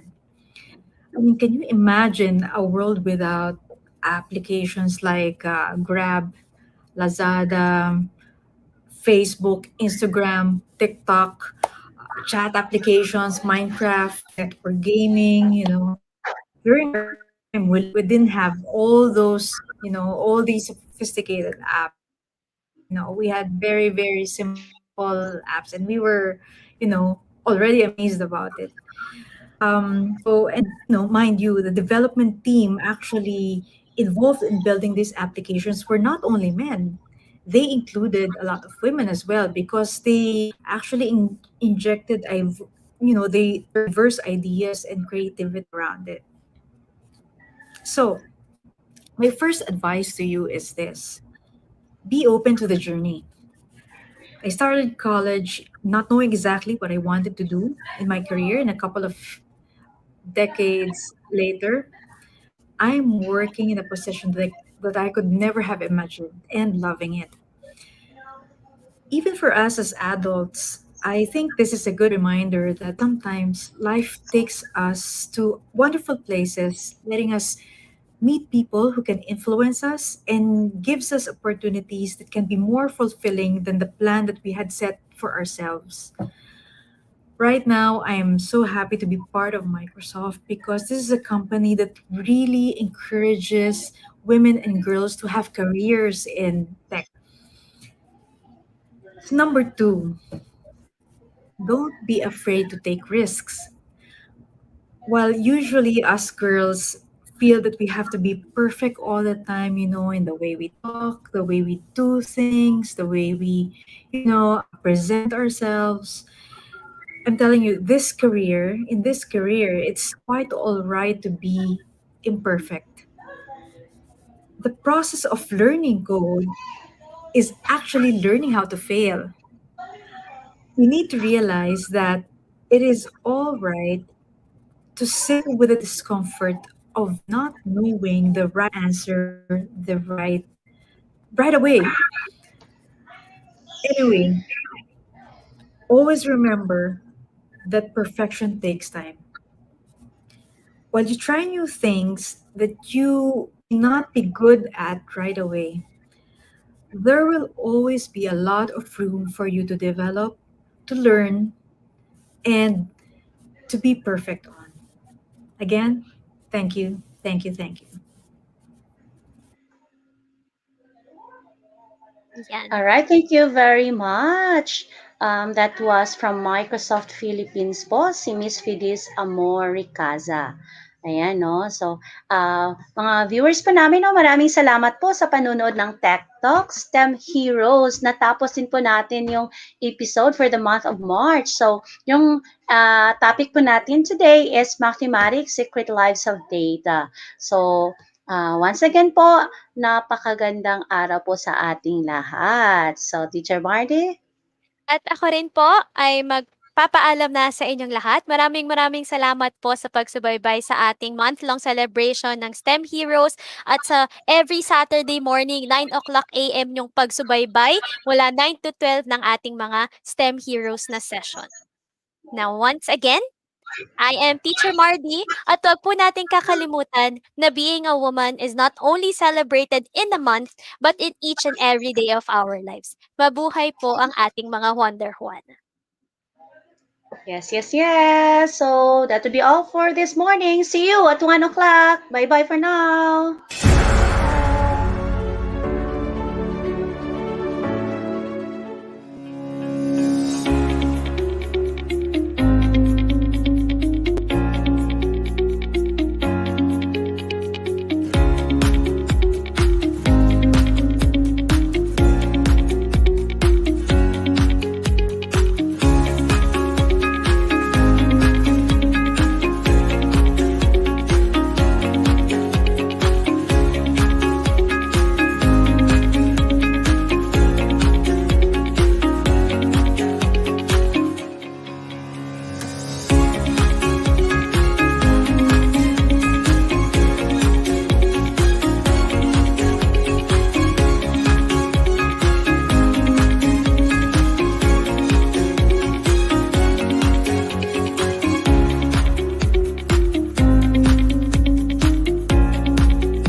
Magandang araw! April Marcas po, ang inyong pretty ate sa EdTech Unit. Alam ba ninyo na may webinar o online training session ng EdTech Unit tuwing Sabado? Ang araw na ito ay nakalaan para sa ating mga mahal na kaguruan upang turuan sila ng mga bagong kaalaman at kakayahan sa paggamit ng makabagong software at applications para sa pinaka-epektibong paraan at lubos mapagpusay ang kanilang paraan ng pagtuturo. This is also a refresher session for our beloved teachers to enhance their skills in technology. Every Saturday, we will conduct webinar sessions for teachers about the use, advantages, and relevance of different blended learning software applications. Ang webinar seryeng ito ay magsisimula ng alas 9 ng umaga hanggang alas 12 ng tanghali para sa morning session. Magsisimula naman ng alauna at magtatapos ng alas 4 ng hapon ang afternoon session. You can watch us in our DepEd EdTech Unit Facebook page, Educational Technology Unit YouTube channel, DepEd Tayo and DepEd Philippines. Kita-kits tayo tuwing Sabado!